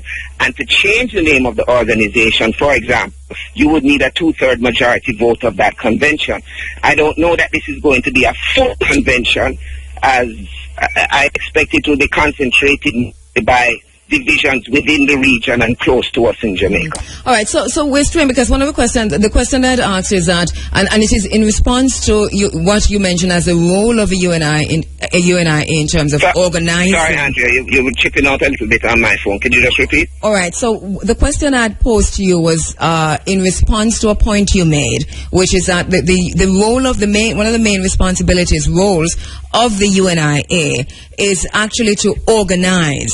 And I'd asked if are you failing in that regard. One of the things you said is that no, not necessarily, but that there have been distractions, and some of these distractions that you're pointing to include, you talk about the scholarship in some quarters where persons have raised concern of whether or not the UNIA is still relevant. How do you address that question in a minute? Because you didn't come for this. We'll talk about that another time in terms of the relevance of the UNIA. I think that question sort of answers itself. I mean, we are an improvement association, and a number of issues that we have to contend with and deal with on a daily basis, a number of issues that even you yourself bring out on your program, your callers calling about, are issues of race improvement. Whether it's the bleaching or the definition of color, as I heard you with Nana Bradford there a while ago, or other things, there is no doubt that we are not where Garvey envisioned us going and where he wanted us to go with the creation of this vehicle, the UNIA and ACL. One of the distinct things about the Garvey program was how he incorporated the concept of social fraternity and economic advancement. This is one of the distinctive features of the UNIA. It's one of the things that propelled the UNIA to becoming the largest mass movement of our race. So, I mean, even in the situation of Jamaica, look at the economic improvement of our people. Look at the concentration of wealth in this country and whose hands racially it is concentrated amongst.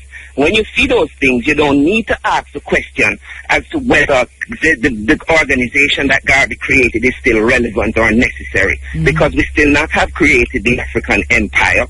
We still have not taken control of our educational institutions. We are still not empowering ourselves as a race. We're the majority of the population, but we're the minority in terms of wealth. All right, Stephen, we're going to continue this conversation in the 100th year. I'm quite sure we invite you in the studio of IRFM to do that. But tell us a little bit about the chair of Garvey Studies at Heidel University College. What can you tell us about that? You are the chair. What does that include? One correction there. It is the chair for the Heidel, for the Heidel group of schools, because though they have the University College, which is mainly a teacher training institution, we have also launched a program at the primary and the secondary level.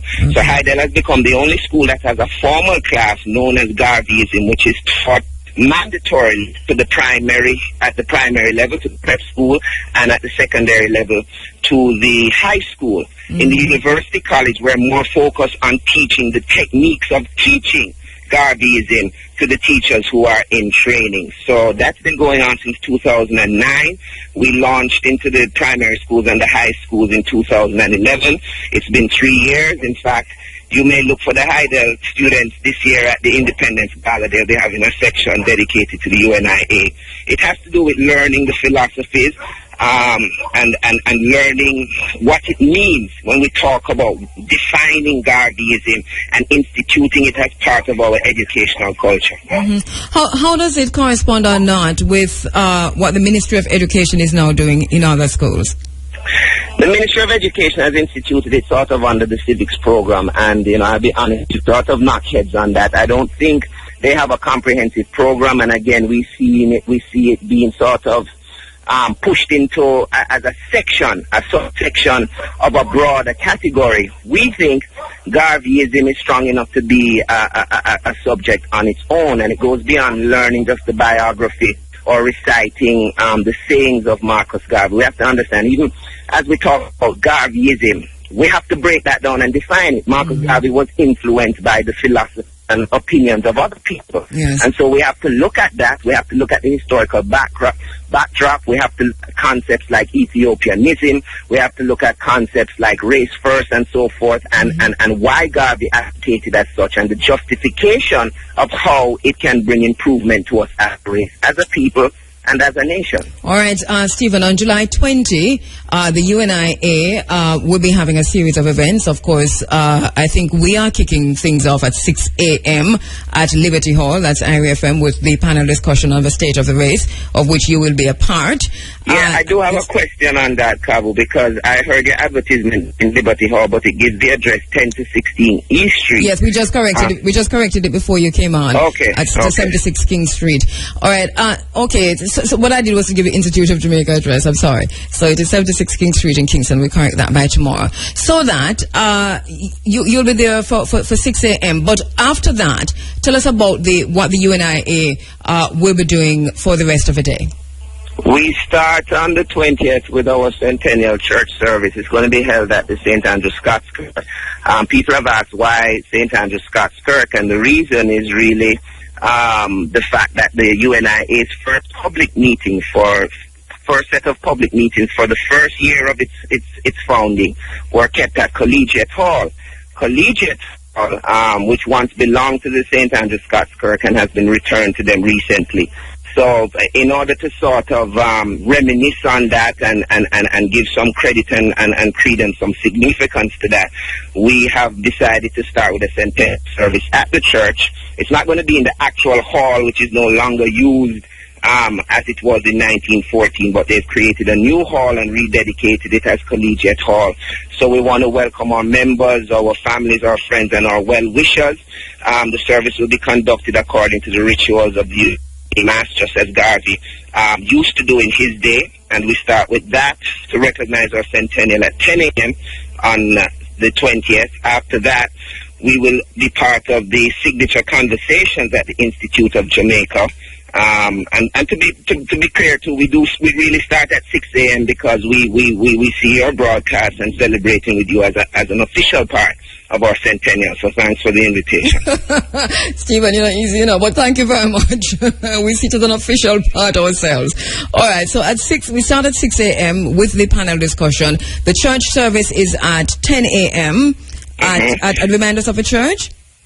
St. Andrew Scots Kirk, it's at 438 Duke Street, or you can enter from Church Street if you come down past the Pernell Charles Arcade. And then later on in the afternoon at the Institute of Jamaica, the conversation. At 2 o'clock. Right, and then you will be addressing that? You'll be speaking there? Yeah, sorry, you cut out again, Andrea. Go ahead. Yeah, will you be speaking there at the Institute? Yes, I will be part of a panel discussion which will also include, I think, Professor Shepard, Donna McFarlane, and Professor Clinton Hutton. Okay. All right. And then quickly on the 17th, in just a minute, because we'll come back to this later on, but on the 17th, what is planned for the U.N.I.A.? Well, we do have our annual Marcus Garvey Awards, as we've been keeping on the 17th annually every year since 2009. This year, the 17th falls on a Sunday, so the only difference is that we'll be starting a little later. Usually we start at 19:14. 100 hours, 7:14. This year we're going to be starting at 3 o'clock, understanding that it is a Sunday, and you know how people are with their Sundays wanting to get home early and be ready for work the next day. Right. But it's on, and it will go as planned, just a little earlier. We're going to start before sundown. Well, what it gives us a chance here at IRFM to make a link with you, because we've never been able to do that when we're broadcasting live. So for once, you'll be able to tap into what you're doing there, and also at the the wreath laying ceremony, I suppose, is in the morning, early in the morning. Yes, that's an annual thing done by the JCDC, so we'll be present there as usual to lay a wreath at our founder's shrine. All right, we'll also be there, IRFM, to broadcast part of that back live as we broadcast live to the world, to Jamaica and the world. We'll be streaming live on all of that. All right, so thank you very much, Stephen. We look forward to seeing you next week, Sunday, and having a conversation about the state of the race. Appreciate you coming on, and say hi to my sister, who is your mom.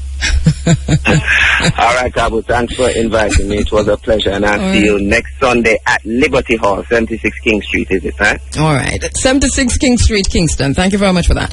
All right, that was Stephen Golan, president of the U.N.I.A., and we're heading into Kingston come Sunday for the 100th anniversary celebration of the founding of the U.N.I.A. and ACL.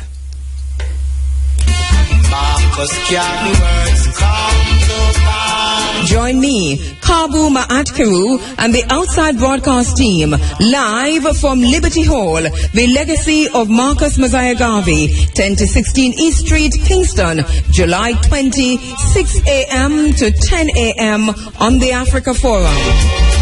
That's a live broadcast of the Africa Forum Running African, a national symposium on the state of the race, 100 years after the founding of the U.N.I.A. and ACL. From Liberty Hall, the legacy of Marcus Mosiah Garvey, July 20, 6 a.m. to 10 a.m. on IRFM. And you, hello. All right, and we ask you to be there. Come out in your numbers to Liberty Hall. It's the actual date, and I don't think we can get any closer than that. It's the actual date, July 20, the anniversary, 100 years of the founding of the U.N.I.A. and ACL. We're broadcasting beginning at 6 a.m. and we go through until 10 a.m. Lots happening on that day. What's good about it is that a lot of what's happening on that day is happening in the same vicinity. All right, listen up. It's the Africa Forum Running African, reuniting the African family for development, blazing new paths towards Africa's rendezvous with destiny. Time on IRFM, now 8:30. Now 8:35, Roger Hasfall is here live with Kenako, coming up right now. All right now, Roger, how are you doing? Called Brasilia, a look at the African teams of football's ultimate showpiece. I'm Roger Hasfall. The Nigeria Football Federation has been suspended by football's world governing body FIFA on the grounds of government interference. The NFF was voted out of office last Saturday after being accused of mismanaging the nation's World Cup campaign. Nigeria's government appointed a sole administrator for the NFF, despite FIFA's warning of a potential suspension if the old leadership power was not restored. The decision to change leadership was made after a Nigerian court had granted an order of interlocutory injunction to suspend elected NFF President Aminu Maigari, his executive committee, and the NFF Congress. Maigari was also arrested upon his arrival from the World Cup, but later released. The suspension means that no side from Nigeria or any sort, including clubs, can take part in international competition. FIFA state the sanction will be lifted once the court actions have been withdrawn, and Nigeria's women will be prevented from participating in next month's FIFA Under-20 Women's World Cup in Canada, which is the first impact of FIFA's move to suspend the country from all international competitions. Now, this decision means, should the suspension not be lifted by this Tuesday coming, Nigeria's women will not be taking part in next month's FIFA Under-20 Women's World Cup in Canada. And the FIFA Executive Committee member and President of the South Africa Football Association, Danny Jordan, says the problems of African football is not on the field, and the issue he thought was one of the past, but somehow it doesn't seem to want to go away. Sorry, it's not the ability to play football, but it is all the other factors, some of it administrative political issues. If you look at Cameroon, first to declare disputes around money, and that in a critical stage of the preparation. In fact, after they finalized the preparation, then it's followed by Nigeria, then Ghana. I don't know, these things are regular occurrence at every World Cup, and I thought we are now in the 21st century. Perhaps it's something that happened in the 1990s, but it's still happening. So, and you can see the impact of the players during that period of dispute around money. They lost complete focus. But overall, I think we must say yes, we again did not deliver what the quality of players the teams had and the expectation. I also expected for the first time we had the quality to have 4 teams in the second round, and we didn't. So yeah, it's same old story again. It was very disappointing. Now, Jordan admitted that the administrative issues were an embarrassment to the continent, but notwithstanding that, Africa's performance was not too far off in comparison to Europe. Frankly, it was embarrassing. You know, on the news here they ran how the money was flown in from Ghana and then showed the motorcycles and the police cars with sirens rushing through the streets taking money. It's bizarre, to say the least. And I think these things always, it's a first that for African countries to have these kind of issues that they bring to a World Cup, which frankly does not belong to the World Cup. We had a meeting in Kheru with all of the qualified teams, and we asked them, please make sure that all the administrative issues and contracts and all those things are settled. So it came as a surprise, and it is very disappointing because it did distract from the teams, and particularly if some of the most senior teams in the Ghanaian team was told to leave the camp, and of course it will have an impact on the team's performance and the team as a whole. But notwithstanding that, I think we will have to make an argument that Africa's performance, although disappointing, is also not too far off the mark if you compare it with Europe. Now, continental Africa can celebrate the fact that there were 2 matters of historic proportions which took place at the World Cup. For the first time in football in Africa, a black coach took a black team to the second round when Stephen Keshi guided Nigeria, where they eventually lost to France. Also, this was the first time in history 2 African teams made progress to the second round, and Jordan believes the days of European dominance are over. If you look at percentages, Africa had 5 teams. They had 2 going to the second round. That's 40% of the teams going through to the second round. If you look at Europe, we had 13 teams. 7 dropped out. 6 remained. That's also, about 40%. So it also shows that the day of European dominance is over. And if you look at the score, the biggest score was 5-1. It was not against an African team. All the scores against African teams was 1, the most 2. So, again, the African teams can compete, but it is just the other matters, which seems only to be an issue around the African teams and not the other teams. The worst performance came from Asia, 100% of the teams out in the first round. Europe just over 40%, Africa 40%. Best performance, South America 80%, North America 75%. Now, if you were to say, then they should get more. Those South and North America certainly would have a good, strong case. And Africa, I think, will have a case. That's Danny Jordan, member of the FIFA Executive Committee and President of the South African Football Association. Meanwhile, as the football world looked to today's World Cup final between Argentina and Germany, the historic Maracana Stadium in Rio, continental Africa's next big football assignment will be the Africa Cup of Nations finals in January. A total of 16 teams will compete in the 2015 Africa Cup of Nations, as host country Morocco qualified automatically. The draw for the 2015 Africa Cup of Nations took place at the headquarters of the Confederation of African Football in Cairo, Egypt in April. The defending champions Nigeria have been drawn with South Africa in one of 7 qualifying groups. North African rivals Tunisia and Egypt will face each other. Ghana will meet Togo, and Ivory Coast and Cameroon are drawn together. 3 teams were drawn in each group, while a 4th team will emerge from 2 more qualifying rounds. The group matches will be played September 5 and 6, as well as September 10, October 10 and 11, and October 15, November 14 and 15, and November 19. Eventually, the group winners and runners-up will go through to the 2015 finals, as will the best third-place side and the host Morocco. That's it for Kinako Brasilia 2014 on the Africa Forum here on IRIA FM. I'm Roger Haspel. We certainly hope you enjoyed our series over the last month, just as much how I enjoyed bringing it to you. Kinako Brasilia, a look at the Africa teams at football's ultimate showpiece.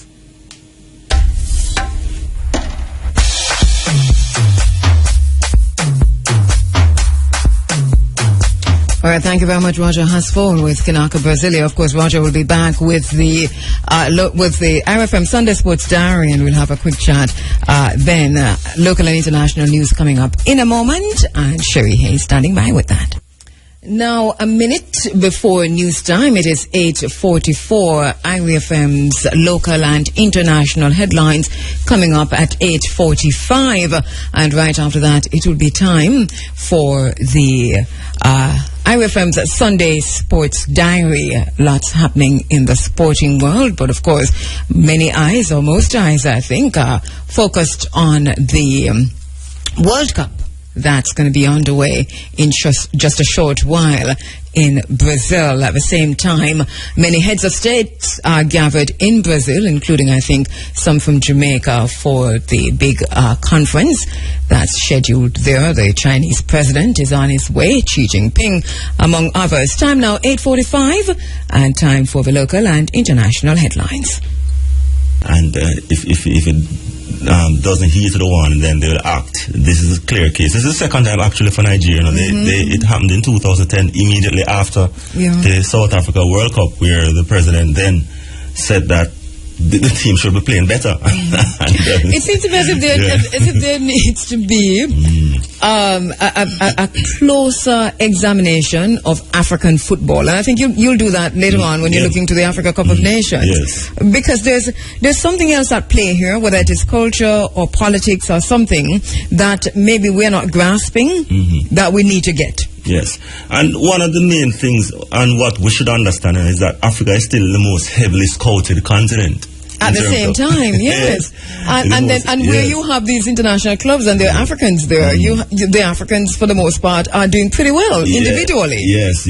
Right. And they still remain the most heavily scouted continent. But, we tend to look beyond these issues and look towards the worst.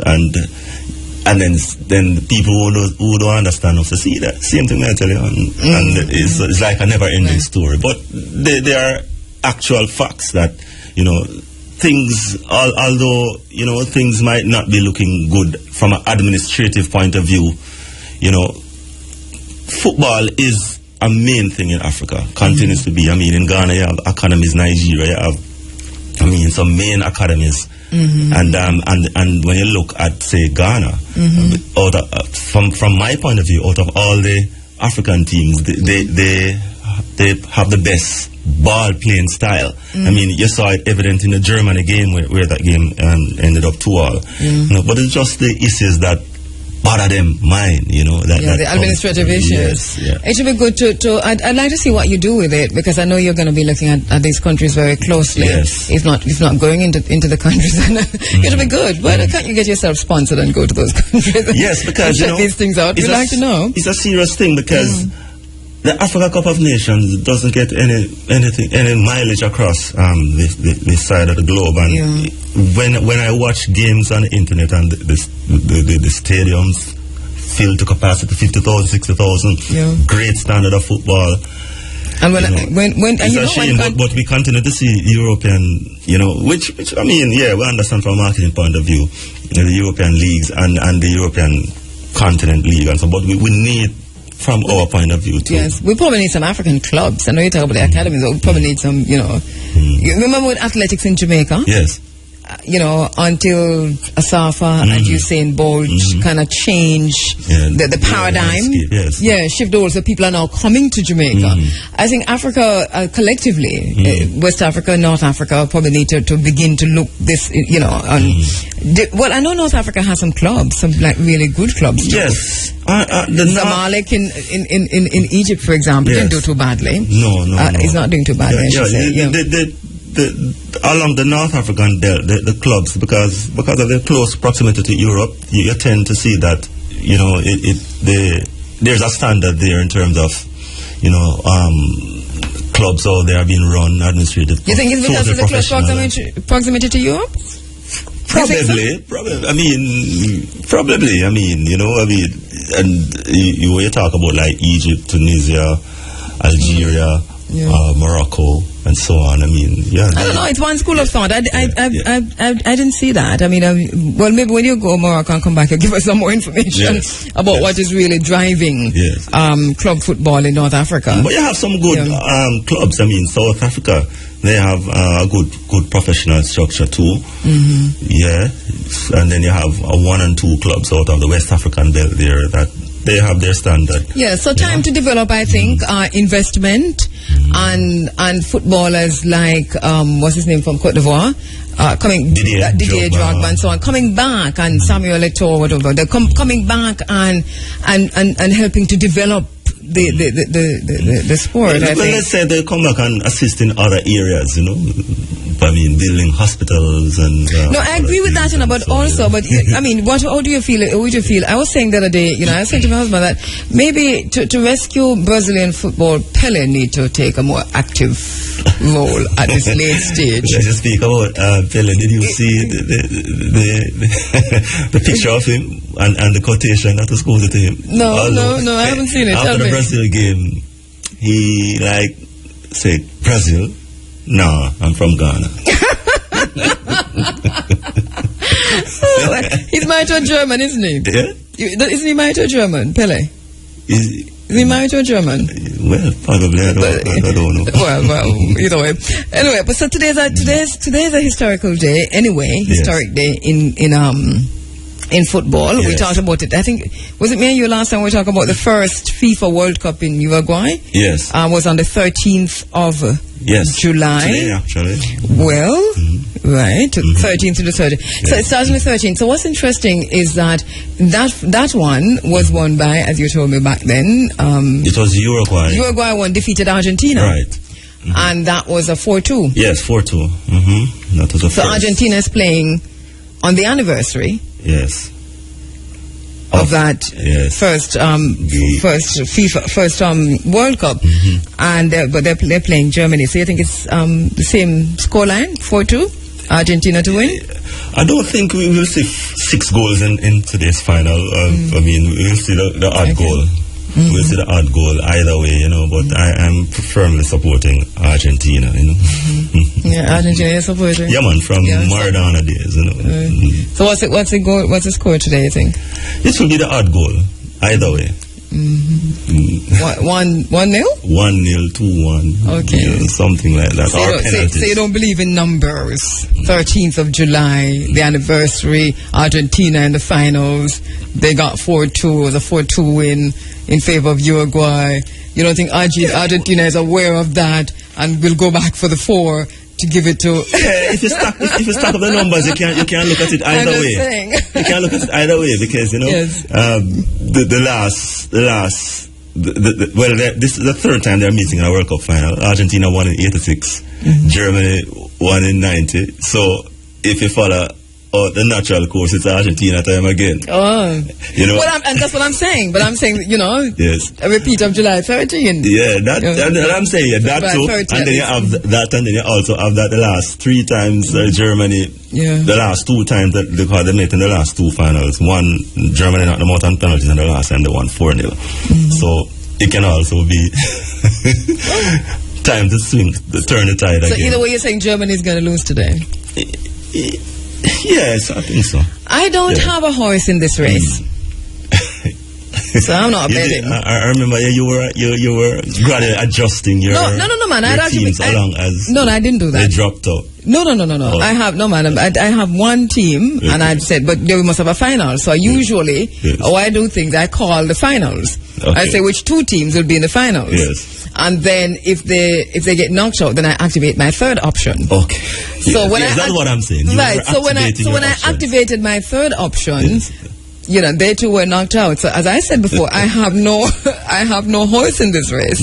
But right? I don't know if I'm going to watch it. Incidentally, Joy, she activated her options, and her options are the 2 finals. Yeah, because she wasn't activating option. She was just moving with the thing. Just choosing teams as she go along. Yes. But a lot of people jump. We always talk about wagonists, right? Yes. And people who jump on the bandwagon. But we've never really I can't think of a time when we've had people unloading, jumping off of the bandwagon in the way that we saw people jumping off of the Brazil bandwagon. Because prior to the match against Germany, when you were on the road, almost every other car was a Brazilian flag. And after the match, when I went out and on the road right there, so and drive up and down, I don't see one Brazilian flag. People were bailing. People were bailing out, man. Honestly, I would not have bailed out because. That's what I'm telling you. My team is always my team. Yes. For football. My team in football, I have this special place for all the African teams. Yeah, definitely. Right, so let us get that out of the way before I get cussing. But for football now, my team is always Italy. Yes. Regardless of where you go or how you take it. So that I'm going to support Italy in the World Cup. Up to, and then still, when they're gone, I'm gone too. Yes. Right? Yes. But I find that, people just bail from Brazil. Yeah, man, for real. I could not do that. Massive. I don't think that real Brazil fans bailed on Brazil. No, obviously, because yesterday you saw some of the people still having their Brazil shirt, although so you know what, no. never. Oh goodness. Never. All right.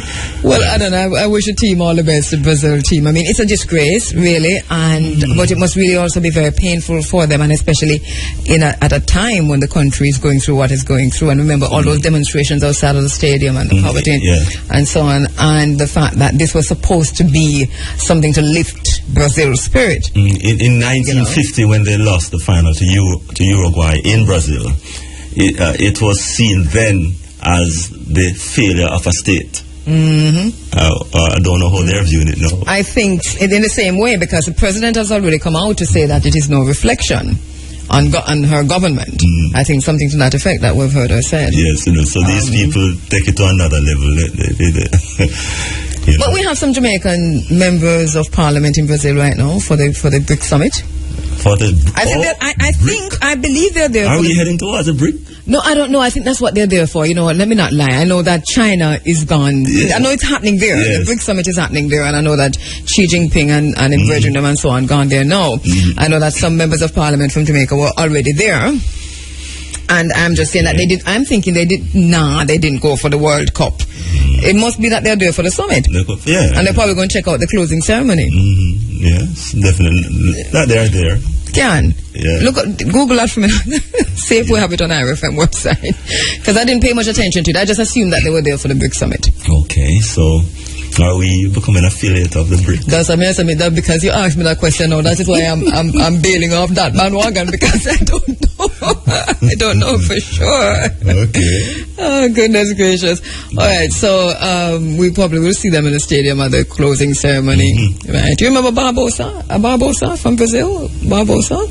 Is it Barbosa? No? Barbosa? Who is Google Barbosa. No. Yeah, man. Barbosa. You know, so we learn as we go along. You can't type so slow down. Two finger thing now go work. BAR. Yes. BOSA. I think it's Barbosa. Yes. Right. What did you see? Is he a goalkeeper? We don't have them and talk about like a read what it says. Okay. Barbosa, Portuguese and Southern. We're not hearing you too well. It is a Portuguese and Southern Gallican surname. No man, look up for the footballer Barbosa. Yeah, well, you have Moikir Barbosa, a Brazilian international goalkeeper whose career spanned 22 years. Is he the person you're talking about? Same one. But read what it says. He was one of the world's best goalkeepers in the We're not hearing you too well. He was one of the best goalkeepers in 1940s and 50s and known for not wearing gloves because he wanted to feel the ball with his bare hands. Although he won many trophies, his name is mainly associated with the defeat of Brazil. All right. In the decisive match of that World Cup. Okay. 1950. Yes. What happened to him? Well, I know. I remember that he was ostracized. Exactly. Yes. For life. Right. He died at age 79 of a heart attack. Yes, but yes, he was. Yeah, he was cast away and disgraced basically by the country after being one of the best goalkeepers. For real. So I'm thinking of the Brazilian team. Yes. You know, there's a Brazilian goalkeeper who conceded 7 goals. Yes. What's his name? That was Julius Caesar, but this time I think it was a more total team than anything else. Yes, you know, you know, and what you might say happen is that you in a very short order might see a total new generation of Brazilian players. But that's the only place to go. I think that's the only place. What happened to Ronaldinho? He wasn't picked. He plays football in Brazil now, but he along with people like Robinho and Kaka, I mean, they were notable absentees from this squad. You know, people. You know, once these things happen, people go begin to ask, where are these players? You know. Yes, where are these players? We're asking, and who is Scolari? Well, Scolari, to be fair, he won the World Cup with Brazil 2000. Whatever. But it's going to be worse for him. Yes, I mean, because he's going to suffer worse than what Barbosa suffered. Yes. And I think he's the Barbosa of Brazil.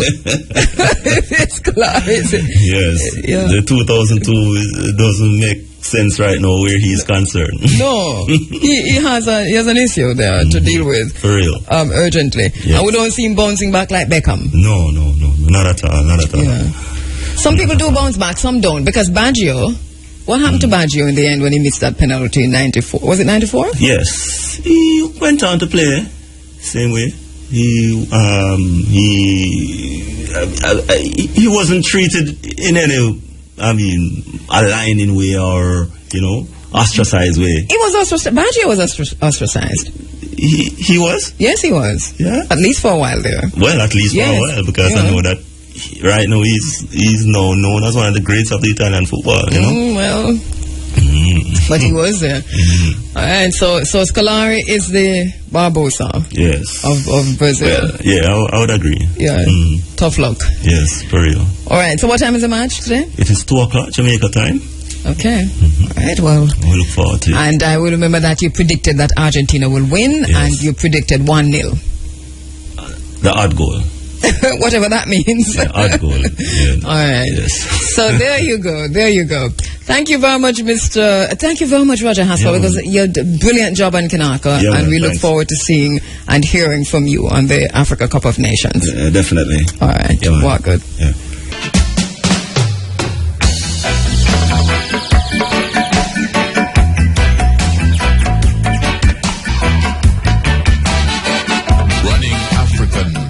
Reuniting the African family for development. There lived a country boy named Johnny B. Good. All right. You're still inside of the Africa Forum, Running Africa. And once again, we're inviting you to join us at Liberty Hall, 76 King Street, Kingston. We know that the address we're giving in the promo you're hearing is the address of the Institute of Jamaica, of which Liberty Hall is a part. But we are actually going to be broadcasting from Liberty Hall, the legacy of Marcus Garvey, 76 King Street, Kingston. Next week, Sunday, we ask you to join us. Be there, be part of history as the Africa Forum presents the Black Think Tank. Of course, we're looking at the state of the race.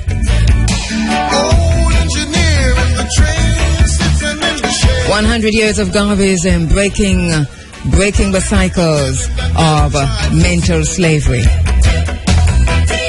breaking the shackles of mental control.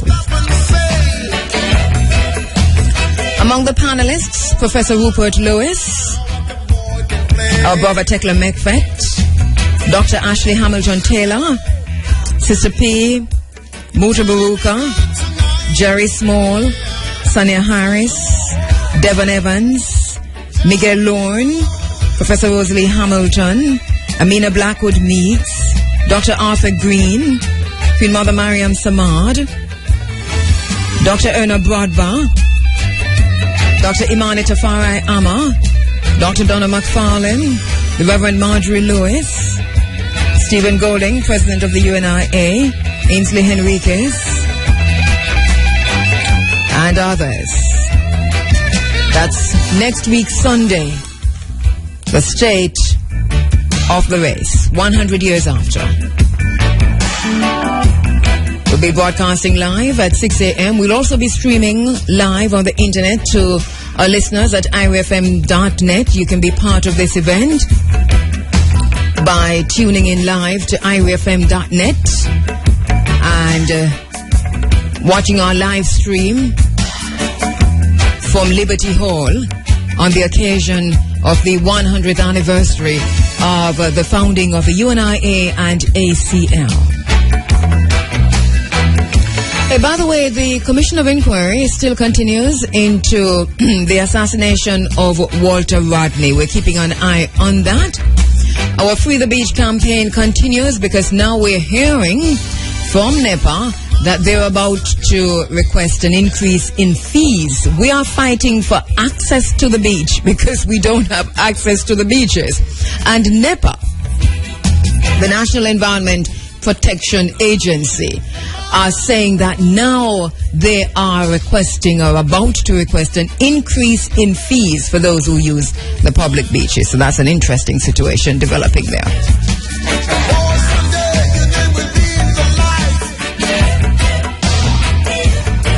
All right, many persons looking forward to the World Cup coming up later on this afternoon. And yes, we're all looking forward to the finals. For those of us who do not have any horse in the race, in the finals, all right, we can crochet or read or knit or watch if we might. It depends. I think I'm going to find myself a good book and just sit down and have a good read. What do you think about that? I really don't have a horse in the race. As a matter of fact, have you been studying the history of Argentina? Wow. Argentina has, over the many years, ethnically cleansed itself of Africans. So this is Running Africa and the Africa Forum. We have to talk about it. So Argentina has cleansed itself of Africans. And you notice that there are no black people on the Argentina team. And look how close Argentina is to Brazil. You're not wondering what happened to the black people. It is because over the years, it's really a shame and it is race to be an African in Argentina. And so Argentina does what Argentina does, which is really to cleanse itself of black people. Alrighty then. And honestly, to my friends listening on the internet in Germany, you know, we love you, but Germany's not my team. So that I'm sorry to be a spoiled sport. I have no horse in this race. But I made the best team win. May the best team win. Brazil, the host country of this World Cup, could only place fourth, as you probably saw yesterday. They suffered 2 defeats, 7-1 at the feet of the Germans and 3-0 at the feet of the Dutch. And while many seem to be reeling in shock and disbelief that this has happened, Those who have been following Brazil and watching Brazil closely are not so surprised. So by their own history and standard, Brazil may have descended to their lowest depths right now in this World Cup. For them, the beautiful game has become a horrible nightmare. But Brazil, as we were talking just now, is now in a position, they have an opportunity to Sankofa, to reflect, to regroup, to get rid of Scolari, but to reflect, to regroup, and to return to the heights of their former glory. It is not impossible. Brazil can do it. We think they can. And you know, if we put Brazil Brazil gets in the frame of mind. Brazil is predominantly an African country. They understand how to remember, how to Sankofa, and they can remember the times when they had the world at their feet with the magic of samba. Remember that? The time of Socrates. You know, I remember my very first memory of any footballer in the world. Any. And I was a wee bit child. I was a teeny child. But my first memory of any footballer in the world is Dr. Socrates.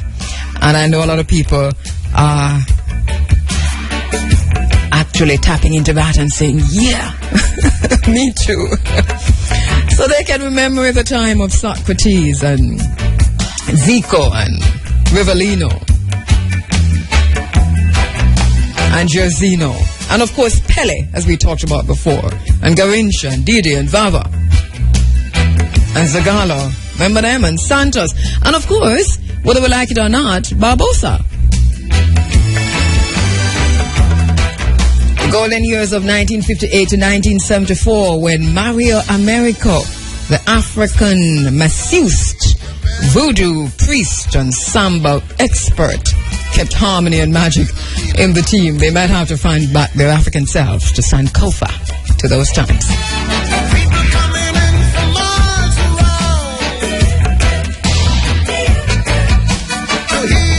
Hey, by the way, there's a lot happening in Israel, you know, and Archbishop Desmond Tutu, not Archbishop Desmond Tutu, sorry, the South African government is speaking out against it. They have released a statement saying the South African government is noting with growing concern the escalation of violence between Israel and Palestinian territories.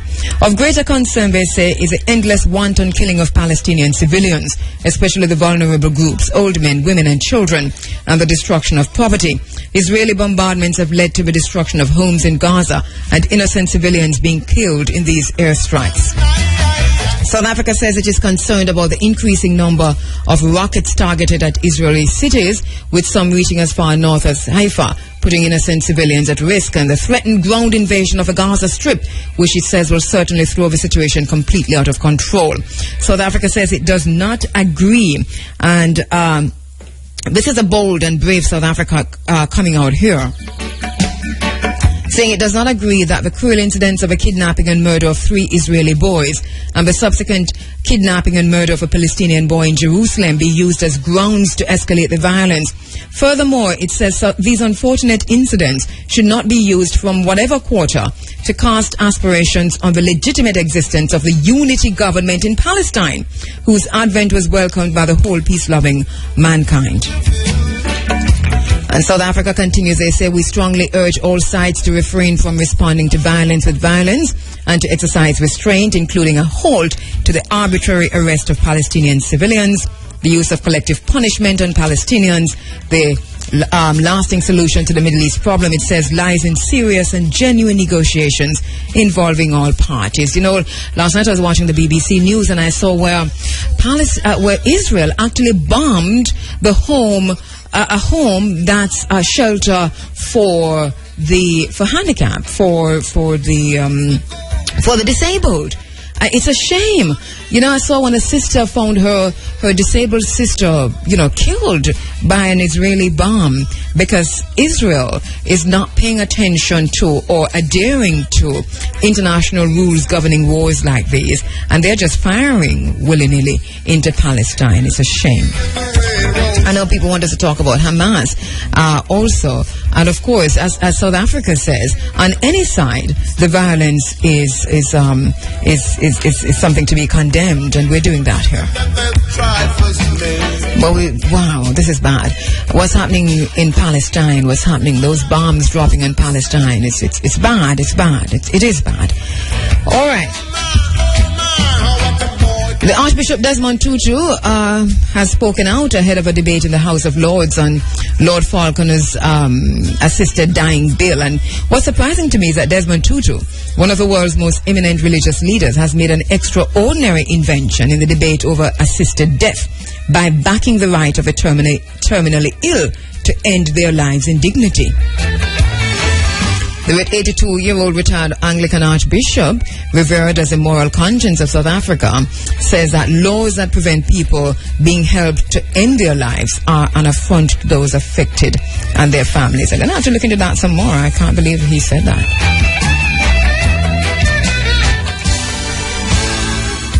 All right, just to tell you quickly that there's an upcoming Nyabinghi at Pitford Nyabinghi Center in celebration of the 122nd birthday of His Imperial Majesty, the Emperor Haile Selassie, July 22 to 28.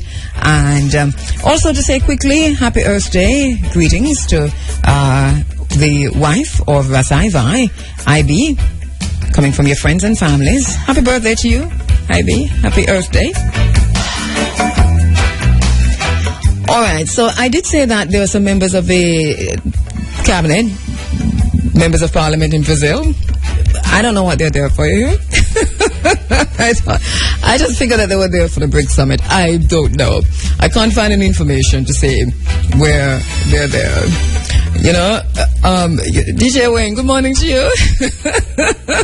Ask me if I think I did a very good, you know, I know that Wayne is very good, you know, at analyzing things. And I'd like to hear his analysis on the whole thing. I know you're a real Brazil fan, Wayne, and I know you don't jump up on no bandwagon. I know you're still a Brazil fan, and we love you for that. You see? But we still have to talk about the team, though. I'm sorry, it is what it is. But Wayne, no need to go back to the days of Socrates, man. I tell you what, though, Sankofa. But Wayne, there's something happening in a Wayne, because, I mean, you're not doing so well in Formula One. You're not doing so well in football. Come talk to me. come talk to me.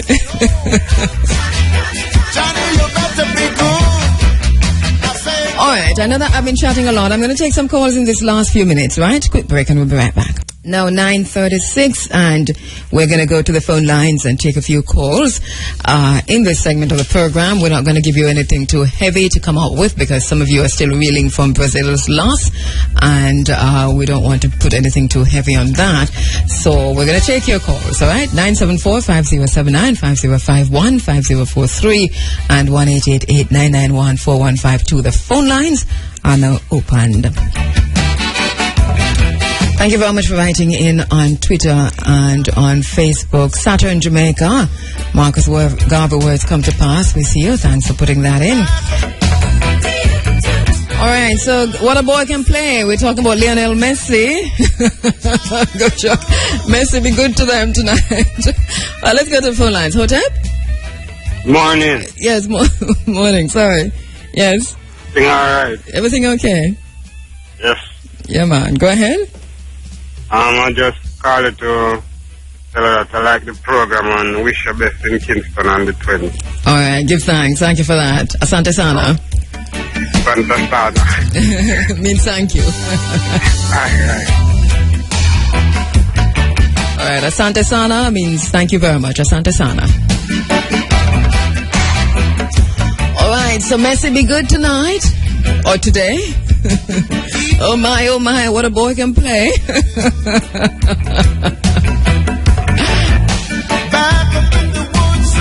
All right, let's go to the phone lines. Hotep?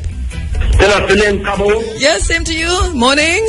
Morning, one love. One love, one Africa. You remember me, Seppi? Huh? Seppi from the Marcus Garvey People's Political Party. Who that? Pepe dance. Yes. Yes. And we were at Trediga Park. True. At the insert series, I conducted the football program there. Yes, of course, I remember totally. Yeah, man. Can't forget your Kheru, man, and your work where you do. Yeah, we look forward. We were building the computer lab, the IRFM computer lab. Okay. We call it the Leonard Howard Computer Lab. Yes. I have a press release from 2005, you see? Yes. From the Office of the Secretary General in New York, U.N.I.A. Yes.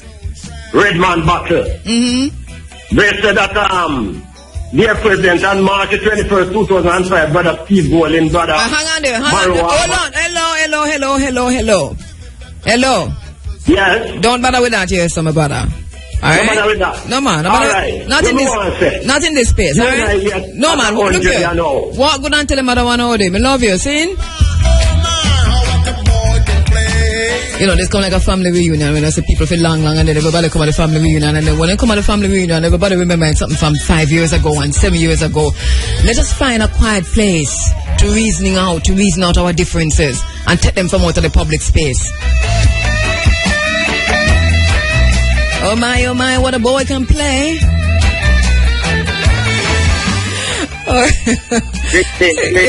Greetings, yes. Hey, Rastafari, bless you, yeah? Blessings, my brother, blessings. I'm about to call Rastafari, a long time we don't call the program, you see? Yes.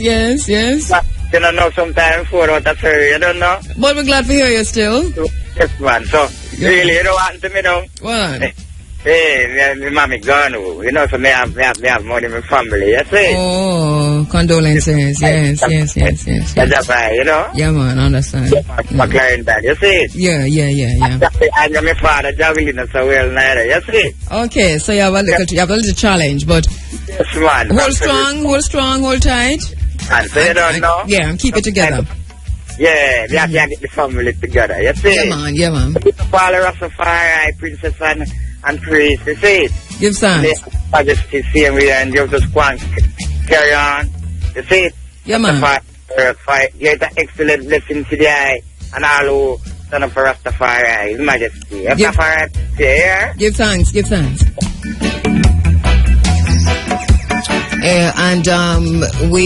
I've spoken to Ras Mikey, who is the son of Ras Daniel, and we know that Ras Daniel is Bongo Daniel is very ill at the moment, and so, you know, our prayers with you, Ras Mikey and the family. We know that you're going through a little thing right now, but I did speak to Ras Mikey, and, you know, just to say to the family, if you didn't know, that Bongo Daniel is very ill at the time. Hotep? Hotep.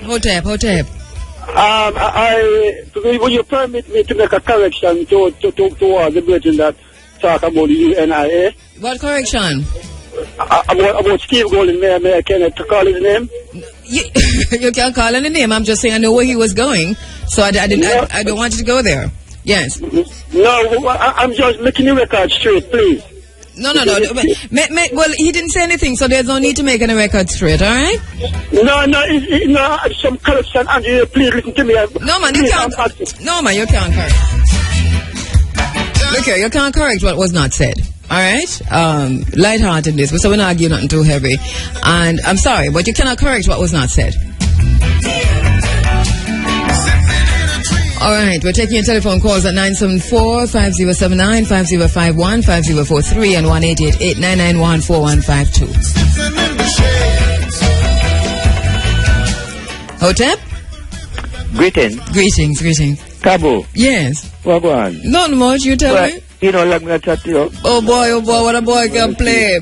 But you start your program, then I'm let you know. Yeah. But it's a good way I'm going to call, but I don't know whether I'm going to call or not, you know how to call. Yeah. So the community large and wide. Yes, true, but we know you're there, Give thanks, man. Yeah, man.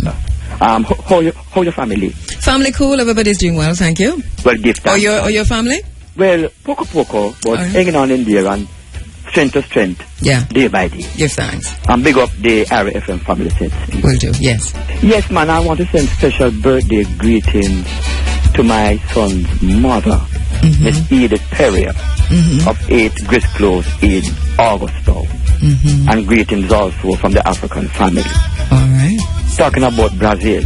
Yeah. Did you know that in 1950, Brazil's best footballer named Heleno never played because he and the coach had some disagreement, and that contributed to the loss of Brazil. So it brings me right back now to Scolari. Yes. At the time, he was allowed 30-odd persons as a squad. You hear him say? Yeah. Boy, at 23, me pick on me alright with that, you know. Leaving out man like Kaká, Ronaldinho, etc. Who, you know, say any good team would consist of youth and experience. Yes. Not true? Yes, the Brazilian team unraveled on many different fronts. I hear people talking about the defense, but the confidence is what I would talk about too. And you know, interestingly, Brazil looked like the Reggae Boys to me. But I can't know. It's not no negative criticism. It's just... No, that's true. Yeah, because my team. Yeah, we just call it a spade. Brazil is your team? Yeah, man, I'm a Brazilian. Alright, so you're still... This is the worst performance we have ever I don't mean to laugh at you, but... No, stop, man. Okay, no, it's a life, Andrea. We have to learn to laugh at ourselves too, you know. Yeah, because you got your team go further than my team, so I have no need for a laugh either. But...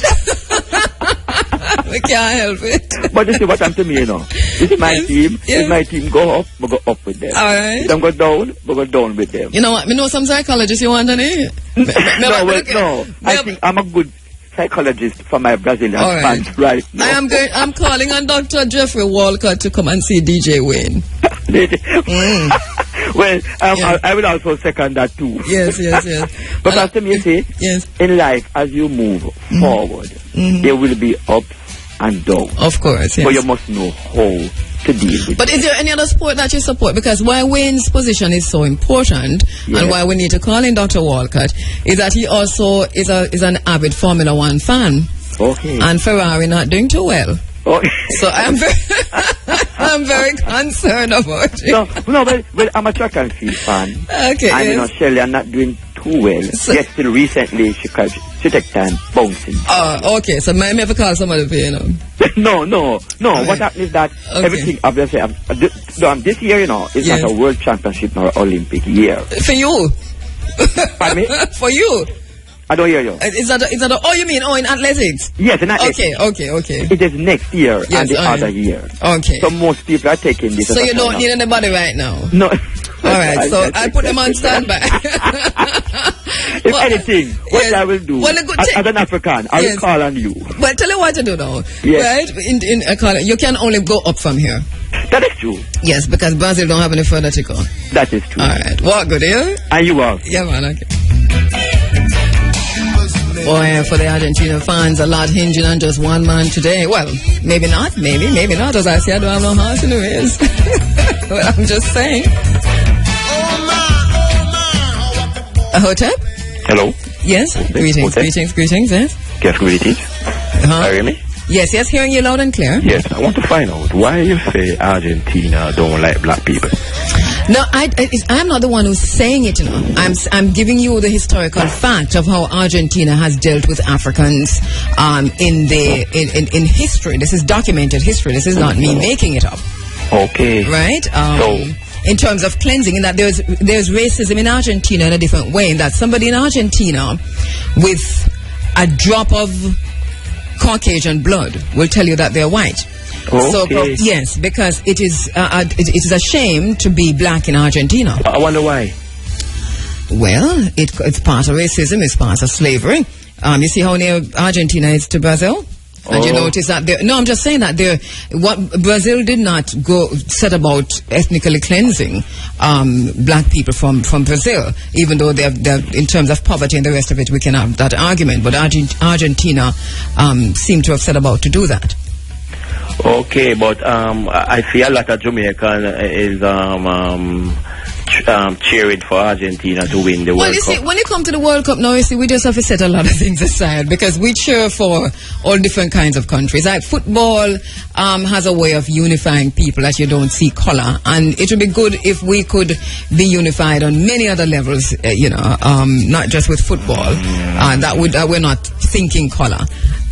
But I want that Germany win it because Germany have black people playing on the team. That's why you want Germany to win? Yes, because black people black people playing on the team. And yesterday I liked the idea of the next side winning, the Dutch side winning, because a lot of black people was on that team too.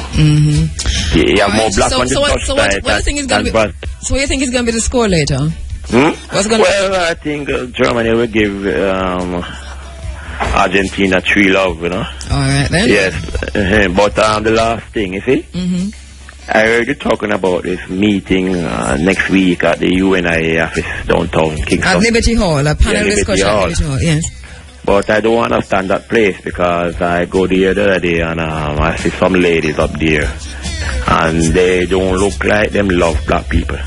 Well, you can't judge a book by its cover. The way all them carry themselves, them cream them here, them jerry curl them here. But a lot of black people, but the majority of black people cream them here. That don't mean that they don't love black people. Oh, so a black lady who love her hair will cream her hair. No, you didn't say whether or not you love your hair, you know. You talk about whether or not they love black people. And now you change it to the hair. You said the politics of hair is something that we will talk about later. People cream their hair for many, many different reasons. And I know exactly where you're going and where you're coming from. But I've been looking at this for a very long time and understand it, I think, at many, many different levels. Why people will do what they do. Creaming the hair and bleaching the skin is the same thing for me. There's no difference in any of them. But as far as I'm concerned, the person who bleaches and the person who creams is not an indication that they do not love black people. Oh. No. No, it's not. Okay, that's what I thought. That is the reason why the crime is so high in Jamaica. Because you have psychic trauma, and with just 8 minutes to go before the program ends, I suppose we will pick this up another time, and then you have socialization, and you have a system that oppresses to and determines that certain things happen, and you have people bleach and cream them here to get job, to move up the social scale, and so they do it for different reasons. Remember, I'm telling you this. I mean, it's not funny to me, it is not funny. People do what they do for many, many different reasons, and because you have reached a certain place on the ladder of self-discovery and knowing who you are, doesn't mean that the person who's below you can't get there too, or the person you think below you can't get there too in thinking. Is that we have to hold each other's hand and carry them there. Alright? Okay then, thank you. Yeah man, alright.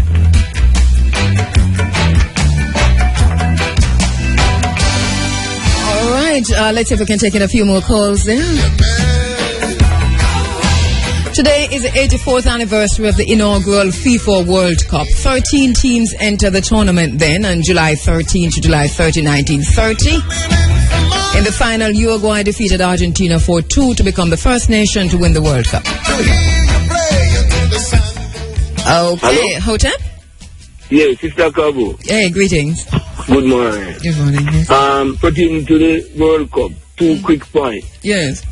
Pertaining to the African team, a lot of concern internationally and nationally about how the African team being officiated. Yes. I don't know if you see any concern on that. You mean the referee? Referee levels, yeah. Because even the African team, a particular African team, only need a draw to go over to the next round. And in less than 90 minutes, a penalty was given. The man gave himself penalty. He actually kicked on himself in the box, and it was awarded penalty. Yes, I think these are a lot of things to look over. And in Jamaica, everyone, as I say, football can unite the nation, the people, them international. Yes. So Jamaican people in our world have a team where them like. But if you mention anything about any of the African team what you like in a Jamaica, it's like you look down and you can defend the African team. Most Jamaican defend a European team or South American team. My brother, it is part of a psychic. But look, but that's what I'm talking about. It's part of the psychic trauma, and while we understand it at a certain level, I'm saying those who understand it and can change it can begin to change it without violence and. Definitely. You understand me? Yeah, man, of course. Right. Yeah. So we just talked. The picture. Yeah. We talked. But the Willing syndrome still instilling a lot of the people around the country, man. Because me know a couple of youth, especially to Rastafari youth, them, like them African team and them. The man them lick some sound for them like, the man no belong like here. So. Well, it's the same kind of reason that we have when, you know, people say, you know, and even Miss Lou got caught in that trap of psychic trauma when she wrote Back to Africa, Miss Matty, you know, no say you have to come from somewhere else before you go back there. It's one of the most damaging poems I think that we have our children saying, but we still say it and we laugh at it. It is a reasoning and the thinking that we have that Africa is the worst place on earth. But remember that while we talk about Africa in the way that we're talking about Africa, that many people, including the Chinese and members from the BRICS country and Europe and so on and North America, that when we talk about the land grab, for example, they are buying up land in Africa now like it's going out of style. They're crazy. And when you go now, if you try to travel to Africa now on the plane, you might be the only black person on it because all other races are moving to Africa, understanding that it is the last frontier. Yeah, them looking on you on the plane, that where the hell you think you're going? Right, but there is a black person on the plane. But at the same time, on the ground here in Jamaica, we have people saying, you know, Africa is a backward place. And remember now that there are many, many countries in Africa that are much more developed than Jamaica. Many countries. And where growth is many more percentage points. One more thing. I put into the Brazil match. Yeah. I have a friend living in Brazil and we was talking a lot on the phone the other day. And the population in Brazil about 200 million. 70% almost is black people, right? Yes. Or more. Yes. Enough percent. Yes. You're nearer to it, I mean, yes. Yeah, about 70%. All right. Then you mentioned this morning pertaining to Soccer T and Josie Mars and your penalty days coming up. You always see people look like we on the field. Yeah. Now appear European, if you take over the team, you not fight nothing. But I mentioned Ronaldinho too. You have them talking to my Brazilian friends. Most of the top baller them are from the ghetto and the favelas. That's true. That is true. I have to go. Thanks for calling. All right. And one more thing. Yes. There's a place where they playing the final. It's like a ghetto community where I heard that they bulldoze down that part to build the stadium. That place to build the stadium. And a lot of people, that's where the black people live, and a lot of people is still displaced. They don't have nowhere to live. Only a couple people get back them houses and things like that. You can do a little research on that and see about I don't know if it's a place where they're playing the finals, but because that stadium was built. It's somewhere near there where they build the biggest stadium. Okay, thanks for calling. We'll check. Give them. I thought they were playing the finals at the Maracana. I don't know, but and that's built many years ago. But I know that they do have that issue in Brazil where people have been displaced to build stadium. All right, this is where we're saying goodbye for today. The Big A is up next in 2 minutes. Thanks to my broadcast assistant, Kean Cole, this morning, and to you for listening and for participating on the internet, on Facebook, and wherever you are. May the best team win this afternoon. My name is Kabo at Kheru. Join us in Liberty Hall next week Sunday as we broadcast live on the occasion of the 100th anniversary of the founding of the U.N.I.A. and ACR. Aluta, continua, evitura, iserta.